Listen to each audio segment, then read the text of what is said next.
हाँ तो नमस्ते जी, कैसे हैं आप सभी।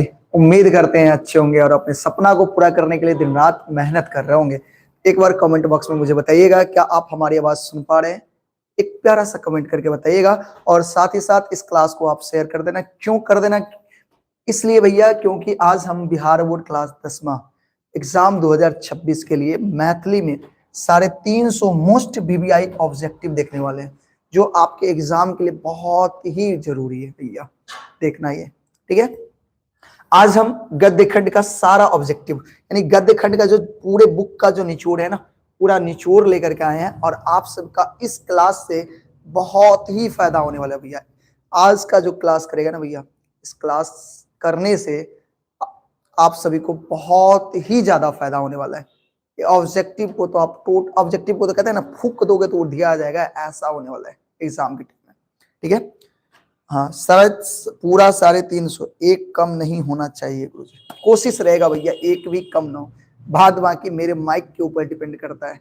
अगर डाउन हो गया तो मजबूरन मुझे बंद करना पड़ जाता है, लेकिन कोशिश करेंगे कि क्लास बंद ना हो, क्योंकि माइक को बहुत लंबे समय तक चार्ज में लगाए हुए थे। ठीक है, हाँ बारी बारी से हम सारा चीज करेंगे। तो आज हम सबसे पहले करेंगे 350 बीबीआई ऑब्जेक्टिव यानी गद्य खंड का सारा ऑब्जेक्टिव कर लेंगे। फिर हम लोग करेंगे पद्य खंड का सारा ऑब्जेक्टिव, फिर उसके बाद करेंगे भैया मिथिला विभूति का सारा ऑब्जेक्टिव। ठीक है, उसके बाद हम लोग लघुत्तरीय करेंगे, दीर्घोत्तरीय करेंगे, संक्षेपण करेंगे, निबंध करेंगे, व्याकरण करेंगे और इसी क्रम में हम लोग आगे बढ़ते चले जाएंगे। ठीक है, इसमें से टोटली इसी में से आएगा, बाहर से कुछ नहीं आएगा, जो आएगा सो इसी में से आएगा। ठीक है, अगर गद्य खंड में प्रश्न पूछे जाते हैं, गद्य खंड से प्रश्न पूछे जाते हैं तो इसमें से ही आएगा, इससे बाहर से नहीं आएगा, ये मेरा आप विश्वास कर लो। ठीक है, तो चलिए अब समय को बर्बाद नहीं करते हैं, शुरू करते हैं। अच्छा, आज क्या करने वाले एक बार फिर से बताना आप लोग। आज की क्लास में हम लोग करने वाले मैथिली। मैथिली में कितने क्वेश्चन भैया? 350 क्वेश्चन करने वाले हैं, जो मोस्ट बीबीआई ऑब्जेक्टिव होने वाला है। ठीक है ना, और कहते हैं ना पूरे बुक का निचोड़ लेकर के आए हम, पूरे बुक का निचोड़। अब निचोड़ भैया पूरे बुक में कहां से लेकर के आए, किस भाग से लेकर के आए, तो गद्य भाग का पूरा निचोड़ है भैया। ठीक है, पूरे बुक का गद्य भाग का निचोड़ है, जो क्वेश्चन पूछे जा सकते हैं यहीं से आ सकते हैं, इससे बाहर से नहीं आएगा। ठीक है, चले शुरू करें। तो देखिए शुरू करते हैं, तो थोड़ा सा चूंकि आप बहुत दिन पहले पढ़े हुए थे, हो सकता है आपको ध्यान ना हो, थोड़ा सा हम लेखक के बारे में जान लेते हैं। जैसे पहला चैप्टर है मैं मिथिलाक सांस्कृतिक सीमा, तो थोड़ा सा लेखक के बारे में जानेंगे और फिर उसका पूरा ऑब्जेक्टिव कर लेंगे। ठीक है, क्योंकि एग्जाम में लेखक से संबंधित बहुत सारे प्रश्न आते हैं, 100 में 90% क्वेश्चन आपका लेखक से संबंधित रहेगा। ठीक है, ध्यान रहेगा, कोशिश पूरा रहेगा, पूरा क्लास करिएगा। चलिए देखिए लेखक की बात करें मिथिलाक सांस्कृतिक सीमा के, तो रामलोचन सरन है। एकदम जल्दी जल्दी करेंगे भैया। विधा कौन सी है ये बताओ, मिथिलाक सांस्कृतिक सीमा कौन सी विधा है भैया? कौन सी विधा है? निबंध है। और निबंध लिया कहां से गया है? तो ये प्रवेशिका मैथिली साहित्य से लिया गया है। बताइए कोई दिक्कत? कहां से लिया गया है? प्रवेशिका मैथिली साहित्य से लिया गया। और प्रवेशिका मैथिली साहित्य के लेखक जो है भैया वो कौन सा है? संपादक कह लीजिए हरि मोहन झा और प्रोफेसर गंगापति सिंह। और निबंध में उल्लेख क्या चीज का है? तो मिथिला के सीमा का उल्लेख किया गया है। आपको पता होगा रामलोचन सरन के बारे में थोड़ा जान लेते हैं। रामलोचन सरन मिथिला के गौरव पुरुष थे। इनका जन्म 1891 ईस्वी में। रामलोचन सरन का जन्म कब हुआ था? 1891 ईस्वी में हुआ था। और इनके पूर्वज जो है, इनके जो दादा परदादा सब होंगे ना, वो कहाँ रहते थे भैया बताइए? जगदीशपुर, कहाँ? शाहबाद में रहते थे। जब सिपाही विद्रोह हुआ, कब हुआ था? 1857 में। तब इनके पूर्वज कहाँ गए थे? मुजफ्फरपुर जिला के राघौर नामक गांव में। और यहीं पर भैया, यहीं पर इनका जन्म हुआ था। किनका? रामलोचन सरन का। आया समझ में? अच्छा, दरभंगा में इन्होंने नॉर्थ बुक स्कूल में अध्यापन करना शुरू किया। फिर 1916 में दरभंगा पुस्तक भंडार का स्थापना करते हैं। 1916 में दरभंगा पुस्तक भंडार का स्थापना करते हैं। और मैथिली में मिथिला, याद रखिएगा, मैथिली में मिथिला और बालक पत्र, हिंदी में बालक पत्रिका का प्रकाशन करना क्या करते हैं? शुरू कर देते हैं। याद रखिएगा, याद रखिएगा। व्याकरण चंद्रोदय बालक योगी नामक पोथी का ये रचना कर देते हैं। और रामलोचन सरन के राय साहब का उपाधि, यानी रामलोचन शरण को क्या चीज का उपाधि बेटा भैया, क्या चीज का उपाधि मिला है, राय साहब उपाधि बेटा मिला है। और इनकी जो मृत्यु हो जाती है वो 14 मई 1971 में हो जाती है। बताइए आया समझ में, 14 मई 1971 में इनकी मृत्यु हो जाती है। ये छोटा सा जानकारी लेखक के बारे में। अब हम फटाफट ऑब्जेक्टिव करते हैं। क्या आप तैयार हैं, क्या आप तैयार हैं, हाँ या ना, क्या आप तैयार हैं? चलिए फटाक से जवाब दीजिए। बताइए अब ये आप बता दीजिएगा। बताइए मिथिला पत्रिका का प्रकाशन के खिला, राजमोहन झा, लिली रे, रामलोचन शरण, जयकांत मिश्र। बता सकते हैं आप? बताइए, जवाब दीजिए आप इसका भैया से। तो मिथिला पत्रिका का जो प्रकाशन करते हैं भैया रामलोचन शरण करते हैं, ठीक ना। आगे रामलोचन शरण के जन्म बताइए। रामलोचन शरण का जन्म कब हुआ था? ऑप्शन है 1891, 1885, 1889, 1956। जवाब दीजिएगा, जवाब दीजिएगा।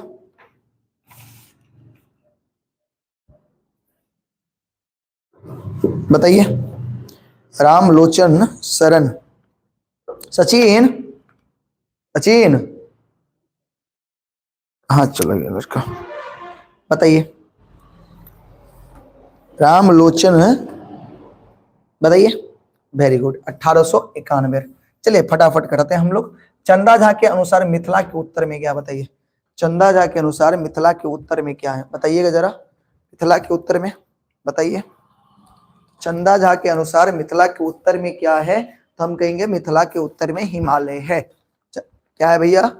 मिथिला के उत्तर में क्या है? हिमालय है। बताइए, समझ में आ गया? चलिए अगला प्रश्न। अच्छा, 4 योजन का बराबर बताइए। 4 योजन का मतलब क्या होता है? 4 योजन बराबर क्या होता है? बताइएगा जरा। 4 योजन का बराबर क्या होता है? बताइए 4 योजन का मतलब क्या होता है? 4 योजन का मतलब होता है 16 कोस। याद रखिएगा, 4 योजन का मतलब कितना होता है? 16 कोस। अच्छा, तो 1 योजन बराबर, 1 योजन बराबर कितना हो जाएगा बताओ? 1 योजन, देखिए 4 योजन का 16 कोस, तो 1 योजन बराबर 4 कोस। याद रखिएगा, 1 योजन बराबर कितना होता है? 4 कोस होता है। ध्यान रखेंगे। अगला, रामलोचन शरण के गांव नाम इच, रामलोचन शरणक गांव के नाम इच बताइए। तरौनी, सतलक्का, रघौर, पिंडारूच। तो आपको पता है मुजफ्फरपुर जिला के रघौर नामक गांव में आकर के ये बस जाते हैं ना, तो इनके गांव का नाम क्या हो गया? रघौर। ठीक है, आगे बढ़े। वैदिक संस्कृति भिन्न छल, यानी वैदिक जो संस्कृति था, वैदिक जो संस्कृति था ये किन से अलग था? तो बौद्ध की संस्कृति से बिल्कुल अलग था भैया, जैन की संस्कृति से भी अलग था, इस्लाम की संस्कृति से भी अलग था, और कह सकते हैं हम इसका आंसर उक्त तीनों संस्कृति से ये क्या था? अलग था। ठीक है, अगला, चंदा झा के अनुसार पूरब में क्या है? बताइए। मिथिला की चौहद्दी अगर आपको याद है तो चंदा झा ने क्या कहा था? उत्तर में हिमालय, उत्तर में हिमालय। तो बताइए उत्तर में हिमालय, तो दक्षिण में क्या है? आप ही मुझे बता दो। फिर पूरब में क्या है और पश्चिम में क्या है? तो चंदा झा के अनुसार पूरब में क्या है भैया? कोसी नदी है। याद रखिएगा, चंदा झा के अनुसार पूरब में क्या है? कोसी नदी है। बताइए इसमें कोई दिक्कत? कोई दिक्कत नहीं ना। चंदा झा के अनुसार पूरब में कोसी है। अच्छा, आगे बढ़ते हम। 1 योजन के मतलब बताइए। 1 योजन का बराबर क्या होता है? 1 योजन के बराबर क्या होता है? बताइए। 2 कोस, 3 कोस, 4 कोस, 6 कोस। अब ये बताए हैं 1 योजन में भैया 4 कोस होता है। 1 योजन में 4 कोस होता है। ठीक है, आगे बढ़े। चंदा झा के अनुसार मिथिला के दक्षिण में क्या है? मिथिला के दक्षिण में बताइए। सोन नदी है, गंगा नदी है, गंडक नदी है, बागमती नदी है। बताइए आप लोग, बताइए आप लोग, चंदा झा के अनुसार मिथिला के दक्षिण में क्या है? मुझे बताइए। तो चंदा झा के अनुसार मिथिला के दक्षिण में क्या है? गंगा नदी है। अब मिथिला की चौहद्दी चंदा झा के अनुसार याद रखिएगा, उत्तर में क्या है? बताइए आप। उत्तर में हिमालय। याद रखोगे, उत्तर में हिमालय। दक्षिण में क्या है बताओ? दक्षिण में क्या है? गंगा। दक्षिण में गंगा। पूरब में क्या है? कोसी। पूरब में क्या है? कोसी है। और पश्चिम में क्या है? बताइए पश्चिम में क्या है? गंडक। पश्चिम में क्या है? गंडक है। याद रखोगे? याद रखोगे भैया? याद रखोगे? सर न्यू बैच 10th का कब से चलेगा? अभी तो टाइम है भैया, फरवरी के बाद ही चलेगा ना, जब तक पुराना बैच का एग्जाम ना हो जाए तब तक तो न्यू बैच नहीं चलेगा। ठीक है, चलिए अगला प्रश्न, मिथिलाक मध्य बहनिहार नदी है, यानी मिथिला के मध्य से बीचों बीच से बहने वाली नदी का नाम बताइए। तो याद रखिएगा, लक्ष्मणा भी बहती है, बागमती भी बहती है और कमला भी बहती है। तो हम कहेंगे भैया उक्त तीनों। क्या कहोगे? उक्त तीनों। बताइए, समझ में आया? नहीं नहीं, मिथिला के मध्य तीनों नदी बहती है, लक्ष्मणा, बागमती, उसके बाद कमला, यानी उक्त तीनों कहेंगे हम लोग। बताइए, इसमें किसी को दिक्कत है? चलें आगे। आज गंडक ता, क्योंकि आज गडंग ता संगत क्या है, सडंग अज कोस ताभूस पंक्ति जो है ये कहां से लिया गया है? लिंग्विस्टिक सर्वे ऑफ इंडिया से लिया गया है, आईने अकबरी से लिया गया है, बृहद विष्णु पुराण से लिया गया, मिथिलाक सांस्कृतिक सीमा से लिया गया है। तो देखिए ये पांति यानी ये पांति कहां कहां किनका है, कहां से लिया गया? तो हम कह देंगे अज गंडक ता, ता, नहीं संग अज कोस ताबूस, ये पंक्ति देखिए लिखा हुआ है आईने अकबरी में। कहा लिखा हुआ है? आईने अकबरी में लिखा गया है, याद रखिएगा। आप पढ़े हैं मिथिलाक सांस्कृतिक सीमा में, लेकिन ये पंक्ति कहाँ का है? तो ये पंक्ति भैया आईने अकबरी का है। बताइए, याद रखिएगा।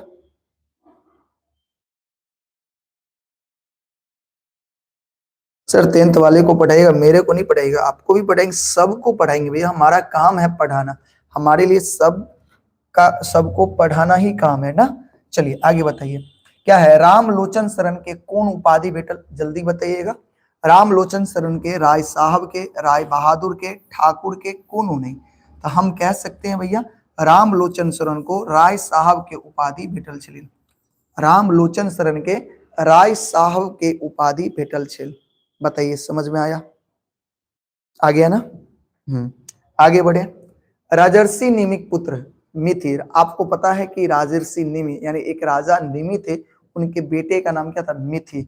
और इनके द्वारा कौन सा नगर बसाया गया? बताइए तो, इनके द्वारा कौन सा नगर बसाया गया? मिथिला, अवध, ब्रज, कौन नहीं?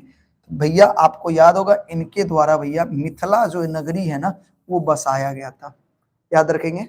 इनके द्वारा मिथिला जो नगरी है वो बसाया गया था। ठीक है, चलिए आगे बढ़े। बुद्धक प्रथम बौद्ध महासभा कहाँ कतः भेली? और क्या है क्वेश्चन? बुद्ध के प्रथम, बताइएगा, बुद्ध के प्रथम बौद्ध महासभा, यानी बुद्ध का जो प्रथम बौद्ध महासभा हुआ था वो कहाँ हुआ था? ऑप्शन है वैशाली, अवध, विदेह और मिथिला। तो याद रखिएगा, बुद्ध का जो प्रथम बौद्ध महासभा हुआ था वो वैशाली में हुआ था। कहाँ हुआ था? वैशाली में हुआ था, याद रखिएगा। आगे बढ़े हम। आगे देखिए, कोसी स गंडक धरी मिथिलाक नमती, नमती मतलब होता है लंबाई, नमती का मतलब क्या होता है? लंबाई, याद रखिएगा। हाँ बताइए, कोसी स गंडक धरी मिथिलाक नमती, यानी कोसी से लेकर के कहां तक? गंडक तक। तो मिथिला का जो लंबाई है वो कितना है? तो कोसी पूरब में है और गंडक किधर है? पश्चिम में है। तो इसकी जो टोटल लंबाई है भैया, लंबाई याद रखिएगा, लंबाई है 24 योजन। कितना है भैया? 24 योजन। कोस में अगर पूछ दे तो 24 को 4 से गुना कर देंगे तो कितना हो जाएगा? 96 कोस। कितना हो जाएगा? 96 कोस, याद रखिएगा। 24 योजन यानी 96 कोस है। बताइए, समझ में आया? क्लियर है ना? आया समझ में? आगे बढ़े हम। आगे बढ़ते हैं। Linguistic Survey of India, Linguistic Survey of India के लेखक का नाम पता है? ऑप्शन देखिए यहाँ पर क्या है? Jaykant Mishra, Radha Krishna Chaudhary, doctor Grierson, doctor Abraham Lincoln. तो हम कह सकते हैं कि Linguistic Survey of India, Linguistic Survey of India, इनके जो लेखक है भैया वो कौन है? डॉक्टर ग्रिहर्सन है। कौन है भैया? डॉक्टर ग्रिहर्सन है, याद रखेंगे। आगे, मिथिला, मिथिलाक चौड़ाई कितने एच? मिथिला का चौड़ाई आप बता सकते हैं। देखिए, लंबाई तो 24 योजन, जिसको हम लोग कहते हैं 96 कोस, और चौड़ाई की बात करें तो 16 योजन। कितना है भैया? 16 योजन। और कोस में कहें तो 64 कोस। तो बताइए ऑप्शन किस में दिया है, योजन में या कोस में? तो यहाँ भैया जो भी दिया है योजन में, तो बताइए कितना योजन हो जाएगा? 16 योजन हो जाएगा। बताइए, इतना में किसी को दिक्कत भैया?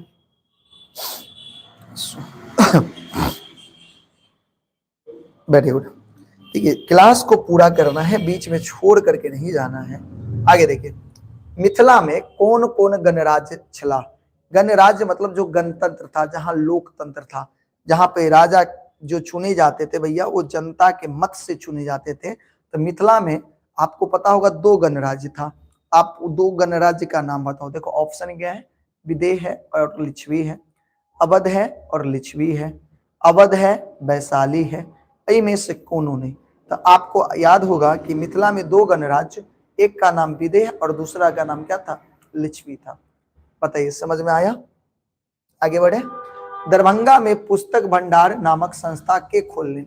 दरभंगा में एक पुस्तक भंडार नहीं, पुस्तक भंडार नाम का एक संस्था खोलते हैं, आपको याद होगा। आप बताइए वो संस्था कौन खोलते हैं। ऑप्शन है हमारे पास रामलोचन शरण, मनमोहन झा, कांचीनाथ झा किरण और चंद्रनाथ झा अमर। तो दरभंगा में जो पुस्तक भंडार खोलते हैं भैया वो खोलते हैं रामलोचन शरण। बताइए ठीक है, आया सबको समझ में, ठीक है ना। आगे बढ़े, आगे बढ़ते हैं। रामलोचन शरण शरण पूर्वज कथा रहे चलते। रामलोचन शरण के जो पूर्वज हैं वो कहाँ रहते थे बताइए। रामलोचन शरण के पूर्वज कहाँ रहते थे, जगदीशपुर, शाहाबाद, पटना, लालगंज, मधुबनी। रामलोचन शरण के जो पूर्वज हैं भैया वो जगदीशपुर शाहाबाद में रहते थे। कहाँ रहते थे, रामलोचन शरण के पूर्वज जगदीशपुर शाहाबाद में रहते थे। डन, आया समझ में। आगे देखेंगे, लिच्छवी राजवंश का राजधानी कतौ छल। लिच्छवी राजवंश का राजधानी बताइए। लिच्छवी राजवंश का राजधानी बताइए। ऑप्शन है वैशाली, हाजीपुर, लालगंज, रायपुर। तो हम कह सकते हैं लिच्छवी राजगंज का जो राजधानी था वो वैशाली था। कहाँ था, वैशाली था, याद रखेंगे। आगे बढ़ते हैं। मिथि ककर पुत्र छला। आपको याद है मिथि किनके बेटे थे, आपने पढ़ा है, एकदम डिटेल में पढ़ा है आपने। बताइए, बताइएगा प्यारे, बताइएगा मेरे प्यारे भाई कि मिथि किनके बेटे थे, बताइए तो जरा। मिथि पुनर्वा का, धनुर्धर का, राजर्षि निमि का, सुवर्ण का। हमें पता है कि भैया मिथि जो थे ना वो राजर्षि निमि का पुत्र था। मिथि किनके बेटे थे, राजर्षि निमि के बेटे थे। और मिथिलाक नगरी के बसोलिन, और मिथिला कौन बसाया हुआ था, तो राजर्षि निमि का जो बेटा था, बेटा का क्या नाम था, राजा मिथि। उन्होंने क्या किया था, उन्होंने क्या किया था, मिथिला को बसाया था। यानी इसका ऑप्शन क्या हो जाएगा, मिथि हो जाएगा। बताइए, आया समझ में। बताइए किन्हीं को दिक्कत, फटाफट जवाब दीजिएगा। आगे बढ़े हम। मिथिलाक संस्कृति केहन छल। बताइए मिथिला का संस्कृति कैसा था। ऑप्शन है वेद सम्मत, व्याकरण सम्मत, ज्योतिष सम्मत, पुराण सम्मत। तो आप कह सकते हैं मिथिला की जो संस्कृति थी भैया वो वेद सम्मत थी। कैसी थी भैया, वेद सम्मत। मिथिला की जो संस्कृति थी भैया वो कैसी थी, वेद सम्मत थी। बताइए आपको समझ में आया। मेरे भाई आप लोग ही बताओ, क्या आप सभी को समझ में आ गया। चलिए आगे बढ़े जाए, आगे बढ़े हम। आगे बताइएगा। देखिए अगला ऑप्शन देखिए, रामलोचन शरण के मैथिली में कौन पत्रिका प्रकाशित के लिए। बताइए रामलोचन शरण मैथिली में कौन सा पत्रिका को प्रकाशित करते हैं। मिथिला मिहिर बिल्कुल नहीं, विभूति बिल्कुल नहीं, मिथिला और आय कैल। तो हम कह सकते हैं कि मिथिला जो है रामलोचन शरण जो है वो मिथिला नामक पत्रिका जो है वो मैथिली में क्या करते हैं, प्रकाशित करते हैं। प्रवेशिका मैथिली साहित्य के संपादक बताइए। तो आपको अभी ही बताए थे कि प्रवेशिका मैथिली साहित्य के संपादक हरिमोहन झा एवं गंगापति सिंह, काशीकांत मिश्र मधु, कांचीनाथ झा किरण, जयकांत मिश्र। तो हम कह सकते हैं प्रवेशिका मैथिली साहित्य के संपादक भैया हरिमोहन झा। कौन थे भैया, हरिमोहन झा एवं गंगापति सिंह। बताइए किसी को दिक्कत, आ गया समझ में, फटाफट करें। चलिए आगे बताइएगा। मिथिलाक संस्कृति सीमा निबंध कतौ सँ लेल गेल अछि। बताइए मिथिलाक संस्कृति सीमा निबंध जो है वो कहां से लिया गया। तो ऑप्शन बताइए, प्रवेशिका मैथिली साहित्य से लिया गया, विमर्श से लिया गया, साहित्य लोचन से लिया गया, साहित्य लोक से लिया गया। तो हम कह सकते हैं मिथिलाक सांस्कृतिक सीमा जो है वो प्रवेशिका मैथिली साहित्य से लिया गया है, कह सकते हैं ना। बताइए किसी को दिक्कत? आगे बढ़े। बौद्ध लोकनिक प्रथम महती सभा, बौद्ध लोकन के प्रथम महती सभा जो हुआ था वो कहाँ हुआ था बताइए? वैशाली, हाजीपुर, नालंदा, गुलजार बाग। तो हम इसका जवाब क्या देंगे? फटाक से जवाब दीजिए। बौद्ध लोकिन का जो प्रथम महती सभा हुआ था वो वैशाली में हुआ था। कहाँ हुआ था? वैशाली में हुआ था। आगे, महात्मा बुद्ध वैशाली स कुशीनगर जायत काल अपन महिमा स कौन नदी प्रकट के लिए, बता सकते हैं आप? महात्मा बुद्ध जब वैशाली से कहा जा रहे थे? कुशीनगर, तो कौन सा नदी को ये प्रकट करते हैं? ऑप्शन है बाया, माया, गंडक, कमला। हमारा जवाब होना चाहिए बाया नदी।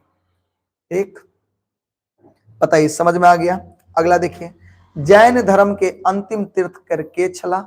जैन धर्म का अंतिम जो तीर्थकर थे भैया, उसका नाम आप मुझे बता दो। जैन धर्म के अंतिम तीर्थकर का नाम आप बता दो। जैन धर्म के अंतिम जो तीर्थकर थे भैया क्या थे? महात्मा बुद्ध? बिल्कुल नहीं। महावीर स्वामी, राजमोहन झा, पैगंबर मोहम्मद। तो जैन धर्म के जो अंतिम तीर्थकर थे वो थे महावीर स्वामी। जैन धर्म के अंतिम तीर्थकर का क्या नाम था? महावीर स्वामी। बताइए, इतना में कोई दिक्कत? इतना में कोई दिक्कत? हाँ या ना? यस या नो? इतना में किसी को दिक्कत है तो बोलो यस या नो। अच्छा ये बताइए, अभी तक हमने 29 प्रश्न किया। कितना किया? 29 प्रश्न किया। इसमें आप कितना सही किए बताइए? हाँ, वही रिपीट होता है।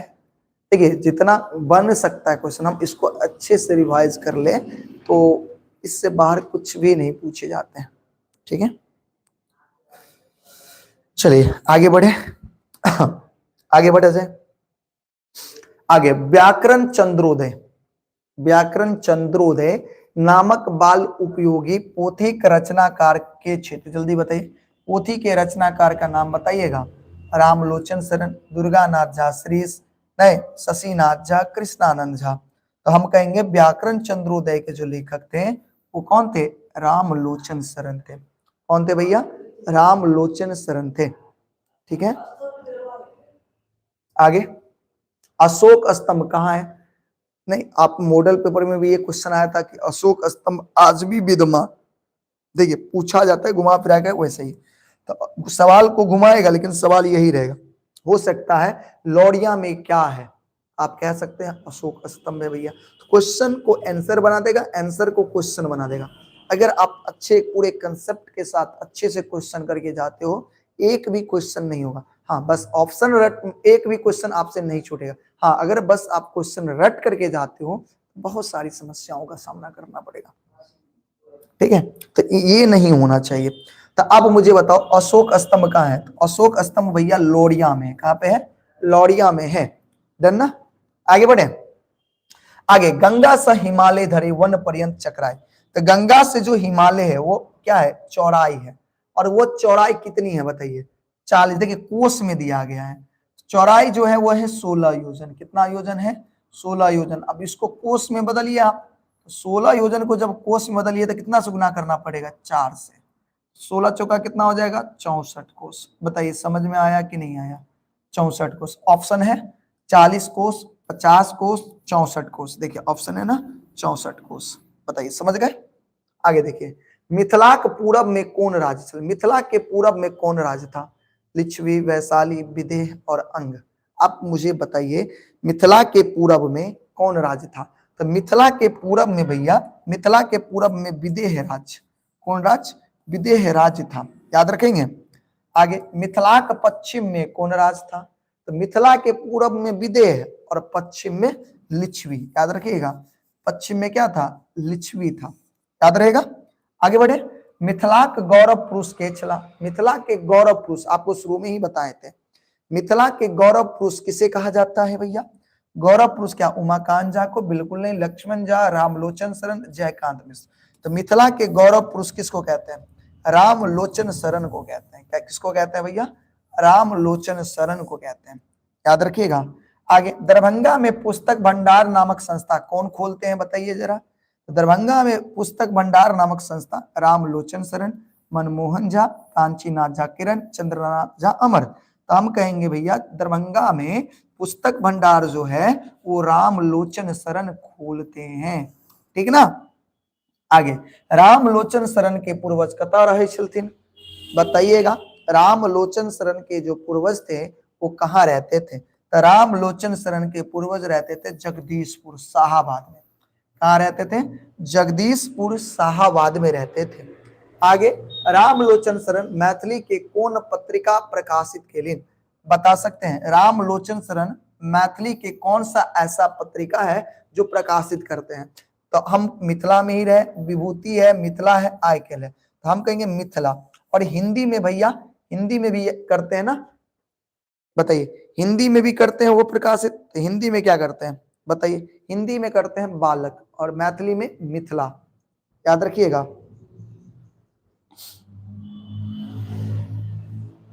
बताइए, समझ में आया सबको, आया, बताइए।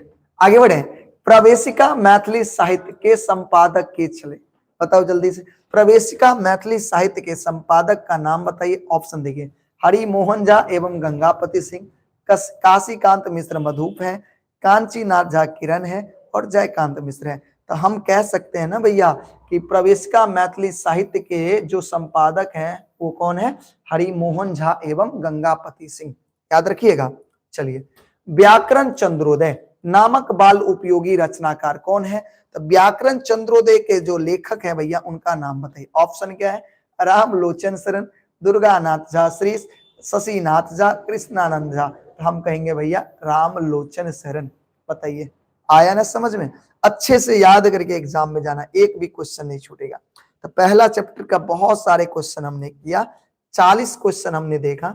अब मुझे बताओ प्यारे प्यारे रसगुल्ले आप लोग कि आपका कितना सही हुआ, बताओ कितना सही हुआ, बताओ।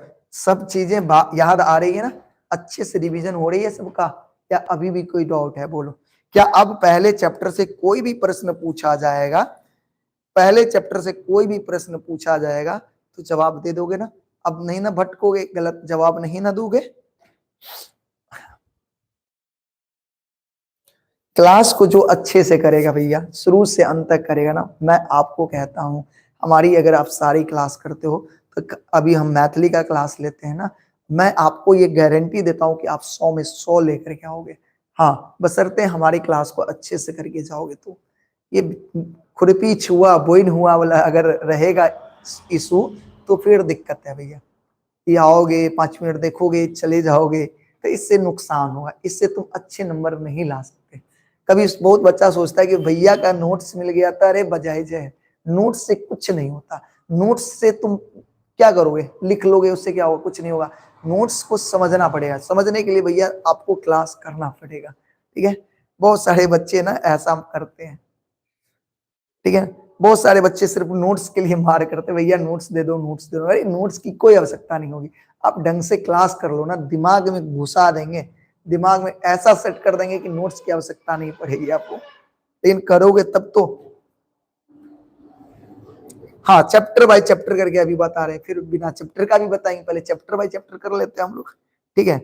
अरे अभी तो हमारे पास लंबा समय है, रिवीजन इतना करेंगे।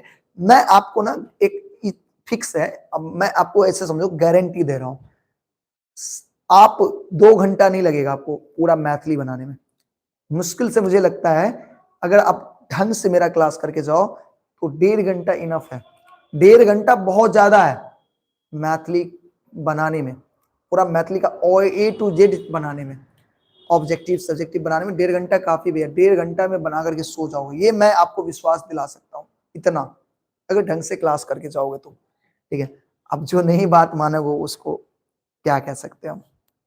हाँ, नन हिंदी भी same as it, none Hindi भी आज हम मैथिली का कर लेते हैं, कल नन हिंदी का कर लेते हैं, ठीक है।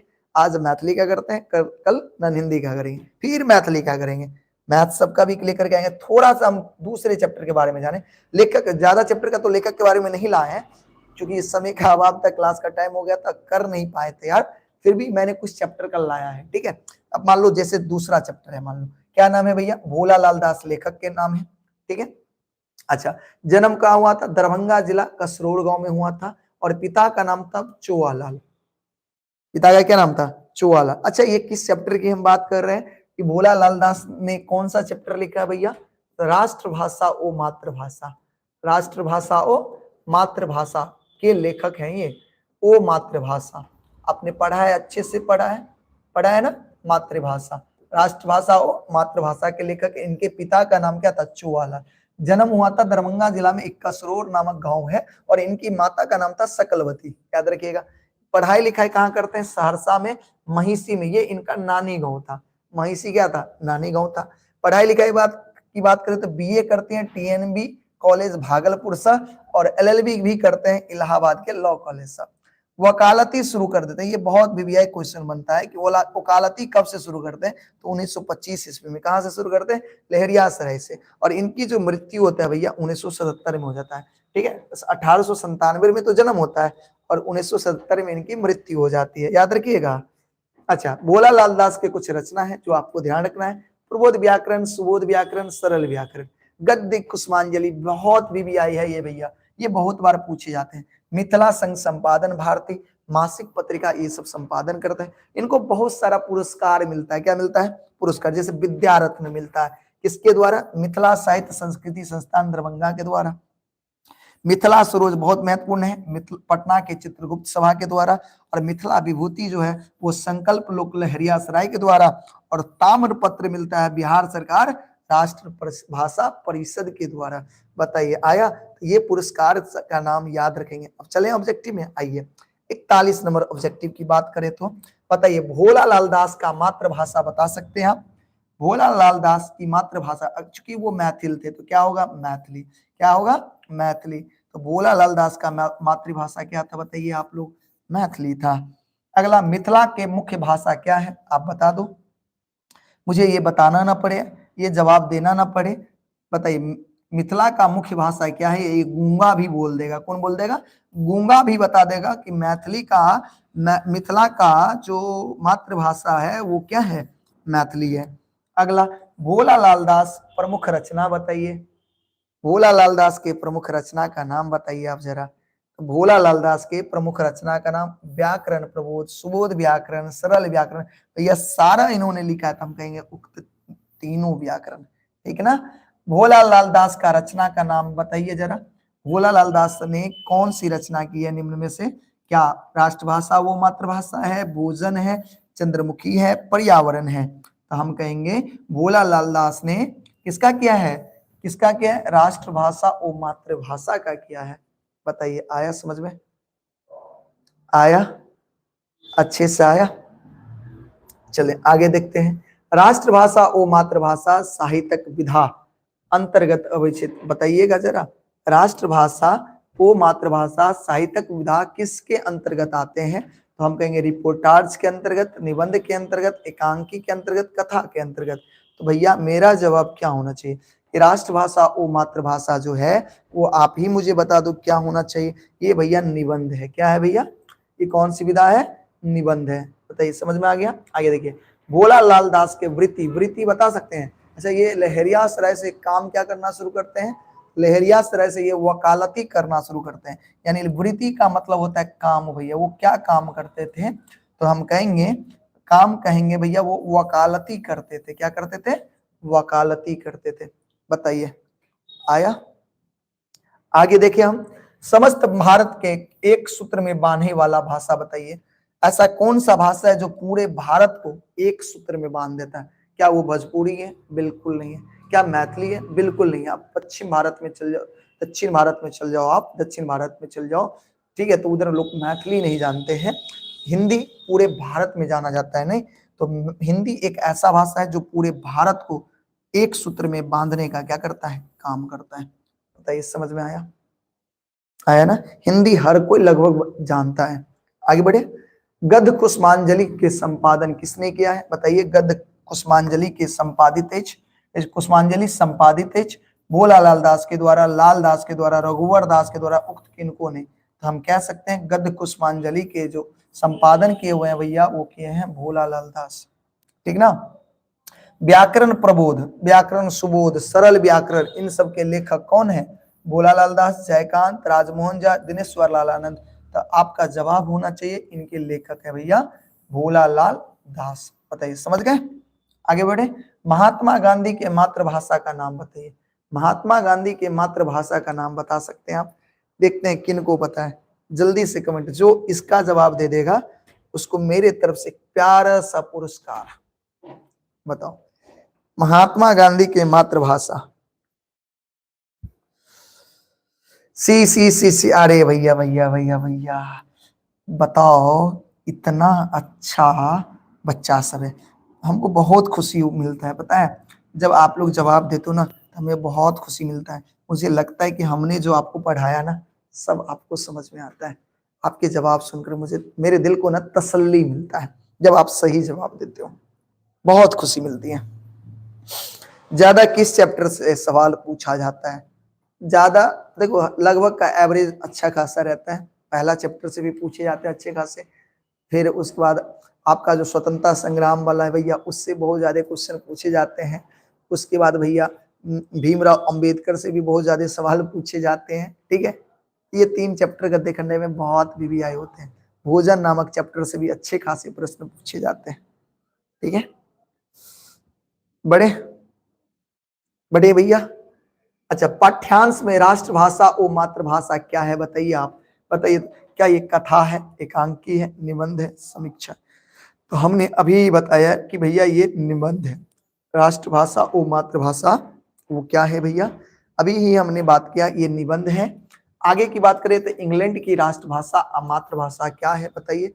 इंग्लैंड की राष्ट्रभाषा और मातृभाषा, तो इंग्लैंड सब में जो मातृभाषा है वही राष्ट्रभाषा है। तो हम कह सकते हैं इंग्लैंड की मातृभाषा क्या है? अंग्रेजी है। ठीक है।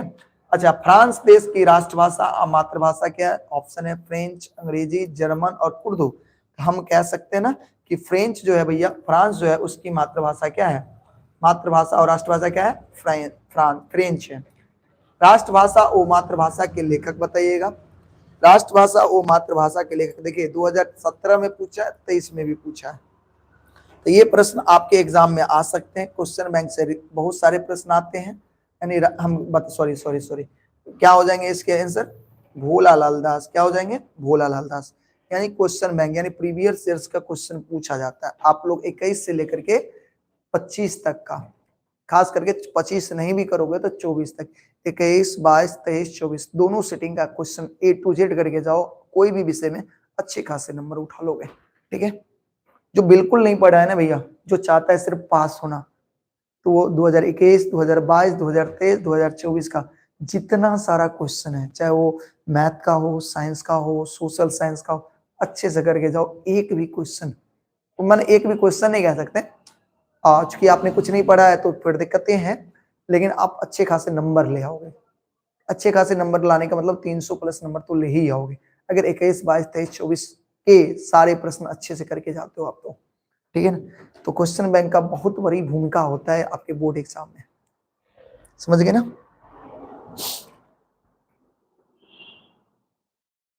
बढ़े आगे। हाँ, भारत स्वतंत्र भेल बताइए, भारत कब आजाद हुआ था? बता सकते हैं आप? भारत स्वतंत्र भेल 1954 में, 1949 में, 1950 में, 1947 में। ये तो बच्चा, एक 2 साल का बच्चा भी कह देता है कि हमारा जो देश है भारत, वो 1947 में क्या हुआ था? आजाद हुआ। अच्छा, मातृभाषा अनुरागी भोलालाल दास, इनके जो जन्म स्थान है आप बता सकते हैं कहाँ है? ऑप्शन है कसरोड़, बेनीपुर, घनश्यामपुर, नवादा। तो मातृभाषा नहीं, अनुरागी जो भोलालाल दास है, इनका जन्म हुआ था कसरोड़ में। कहाँ हुआ था? कसरोड़ में हुआ था। याद रखिएगा, भोलालाल दास का जन्म कहाँ हुआ था? कसरोड़ में हुआ था। ये कसरोड़ किस जिला में पड़ता है भैया? दरभंगा जिला में। कौन सी जिला में है ये कसरोड़ बताओ? इस जिला में है, दरभंगा जिला में। याद रखिएगा। कब हुआ था इनका जन्म? सो पता है आप? बताओ तो इनका जन्म कब हुआ था? भोलालाल दास का जन्म कब हुआ था? बताओ जल्दी से, जल्दी से कमेंट बॉक्स में बताओ। भोलालाल दास का जन्म हुआ था 1897 में। डेट याद करके जाना, ठीक ना? आगे, अनेकता में एकता प्रमुख विशेषता किस देश का है बताइए तो? अनेकता में एकता प्रमुखता किस देश का? देखिए 19 में, 21 में, 24 में पूछा है, तो 26 में भी पूछ सकता है आपसे, बहुत बार पूछे जाते हैं। तो अनेकता में एकता क्या फ्रांस में है, जर्मनी में है, बांग्लादेश में है, भारत में है? अनेकता में एकता भैया भारत में है, ठीक ना। अच्छा, त्रिभाषा सिद्धांत के अंतर्गत क्या आता है, देखिए कितनी बार क्वेश्चन पूछा गया, 2015, 2016, 2020, 2022, 2024 पूछा गया ना। बताइए त्रिभाषा सिद्धांत के अंतर्गत क्या क्या अवच्छेय कब कब पूछा गया, 15, 16, 20, 22, 24। तो क्या यह हम कल्पना कर सकते हैं कि 26 में आ सकता है, कर सकते ना। हम तो ये इमेजिन कर सकते हैं कि भैया ये प्रश्न 2026 में भी पूछ सकता है। तो हम कहेंगे भैया इसके आंसर जल्दी बताओ आप। हम तो कहेंगे भैया आप अच्छे से याद करके जाना, त्रिभाषा सिद्धांत के अंतर्गत मातृभाषा भी आता है, राष्ट्रभाषा भी आता है, विश्वक भाषा भी आता है, यानी उक्त तीनों भाषा का समूह आता है, ठीक ना। आगे बढ़े हम, भोला लाल दास वकालती आरंभ के लिए बताइए, वकालती कब से शुरू करते हैं ये, 1923, 1924, 1925, 1926, 1959 नंबर सवाल है, भोला लाल दास वकालती कब से शुरू करते हैं, आप बता सकते हैं, आप मुझे बताइए, याद रखेंगे ना। भोला लाल दास जो है आपको हम अब ये बताए हैं कि 1925 में, कब से भैया, 1925 से ये लहरियासराय में वकालती शुरू कर देते हैं। कहां से भैया, कहां से, लहरियासराय से ये वकालती करना शुरू कर देते हैं, ठीक ना। अच्छा, अनेकता में एकता किस देश में है, तो अनेकता में एकता भैया भारत में है। अनेकता में एकता कहाँ है, भारत में है। भारत कब आजाद होता है, भारत कब आजाद होता है, 1947 में होता है, याद रखिएगा। सरकार बुझे छे जे हिंदी मैथिली भाषा डैश मात्रक अंतर छे, कथी के अंतर छे बताइए, क्या चीज का अंतर है, सिद्धांत वर्तनी मातृभाषा कौन होने, हम कहेंगे भैया वर्तनी, किसके अंतर बुझते हैं, वर्तनी का अंतर है। जर्मनी के मातृभाषा राष्ट्रभाषा बताइए, जर्मनी के जो मातृभाषा और राष्ट्रभाषा है वो है जर्मन, क्या है भैया, जर्मन है, याद रखेंगे। समस्त भारतीय संघ राष्ट्रभाषा कौन ईस्वी से हिंदी हो गई, बताइए समस्त भारतीय संघ के राष्ट्रभाषा कौन ईस्वी से हिंदी हो गई, 1970, 1965, 1967, 1950, बताइए जल्दी से आप लोग बता सकते हैं, 1965 से, ठीक है। आगे बढ़ते हैं, त्रिभाषा सिद्धांत लेल बनाओल गेल समिति के अध्यक्ष कौन, त्रिभाषा सिद्धांत के लिए एक समिति बनाया गया था जिसको हम वर्धा योजना भी कहते हैं, क्या कहते हैं, वर्धा योजना, और इनके अध्यक्ष कौन बने थे बता सकते हैं आप। देखिए ऑप्शन है आपके पास, डॉक्टर जाकिर हुसैन, डॉक्टर राधा कृष्णन, सरदार पटेल और बाल गंगाधर तिलक भैया। तो हम कहेंगे भैया डॉक्टर जाकिर हुसैन, बताओ आया, आ गया समझ में सबको। ला ला ला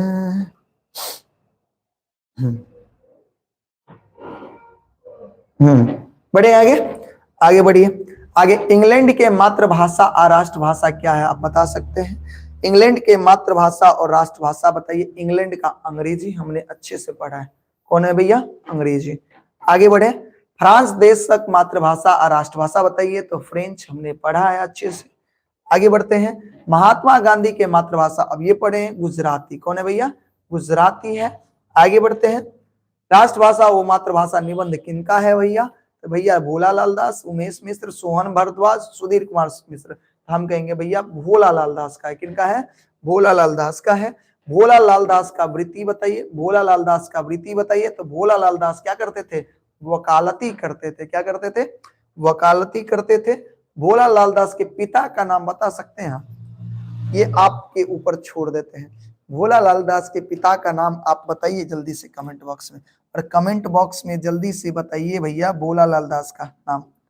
ऑप्शन है चौवालाल, मेवालाल, सोहनलाल, रामलाल। देखते हैं, देखिए बहुत सारे बच्चे का ऑप्शन ए आता है लेकिन बहुत सारे बच्चे गलत जवाब दे रहे हैं, चौवालाल, क्या है, चौवालाल, याद रखेंगे। आगे, राष्ट्रभाषा ओ मातृभाषा बताइएगा, मातृभाषा ओ मातृभाषा, राष्ट्रभाषा ओ मातृभाषा कौन साहित्य के विधा के अंतर्गत आता है। अभी हमने पढ़ा रिपोर्टाज बिल्कुल नहीं, निबंध, एकांकी, कथा। हम कहेंगे भैया ये निबंध है, देखो बार बार रिपीट कर रहे हैं ताकि अच्छे से समझो आप। त्रिभाषा सिद्धांत के अंतर्गत क्या आता है, मातृभाषा, राष्ट्रभाषा, विश्वक भाषा। हम कहेंगे भैया उक्त तीनों भाषा आता है, क्या आता है, तीनों भाषा। भोला लाल दास के जन्म कौन गांव में हुआ था, भोला लाल दास का जन्म बताइए। ऑप्शन है कसरोर, निरहा, मझौलिया, ओसी, तो हम कहेंगे कसरोड़ में। कहाँ हुआ था भैया? कसरोड़ में। समझ में आ गया? भोला लाल दास का जन्म कब हुआ था? 1856, 1857, 1897, 1977। तो भोला लाल दास का जन्म 1857 में, सॉरी भैया, सॉरी, 1897 में हुआ था। कब हुआ था? 1897 में हुआ था। और एक सवाल का जवाब मुझे दे दो, भोला लाल दास का मृत्यु कब हुआ था? तो मृत्यु 1977 में हुआ था। कब हुआ था? मृत्यु 1977 में हुआ था। याद रखिएगा। भोला लाल दास कौन संस्था द्वारा मिथिला सरोज की उपाधि पे मिल गई? मतलब मिथिला सरोज का उपाधि इनको किसने दिया था? बता सकते हैं आप?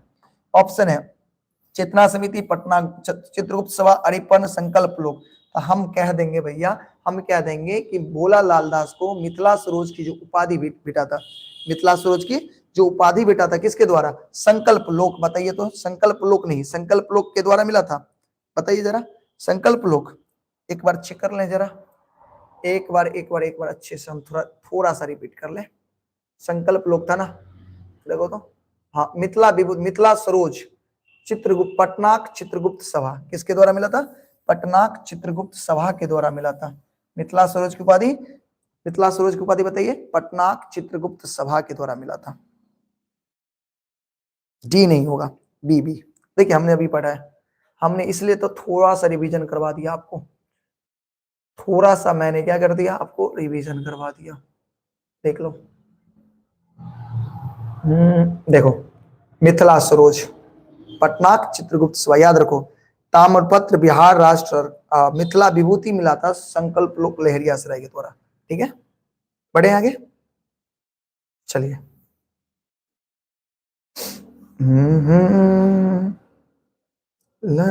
चलिए, अब हम चलते हैं तीसरा चैप्टर। तीसरा चैप्टर जयकांत मिश्र का है भैया। बताओ इनके चैप्टर का नाम बता सकते हो आप? ये किस चैप्टर के लेखक हैं आप बता सकते हो?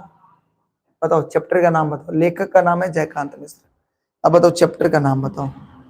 चैप्टर का नाम क्या है? बताइए चैप्टर का नाम। जवाहर जेहन देखलाऊ। चैप्टर का क्या नाम है? जवाहर जेहन देखलाऊ, जेहन देखलाऊ तेहन पौलू, यही ना? जेहन देखलाऊ, बताओ जेहन देखलाऊ, जेहन पौलू, जेहन पौलू। ठीक है, जेहन पौलू लिख लीजिएगा। पौलू कैसे लिखते हैं? पौलू। हाँ, ये है भैया चैप्टर का नाम। बहुत प्यारा सा चैप्टर है, वेरी गुड। बढ़े आगे, चलिए देखते हैं इनके बारे में जाने। तो इनका जयकांत मिश्र का जन्म मधुबनी जिला के गजहरा गांव में, मधुबनी जिला के गजहरा गांव में हुआ था इनका जन्म। याद रखिएगा कब हुआ था? 20 नवंबर 1922, 20 नवंबर 1922 को। इनके दादाजी का क्या नाम था? महामहिम जयदेव मिश्र। और पिताजी का नाम क्या था? महामहिम उमेश मिश्र।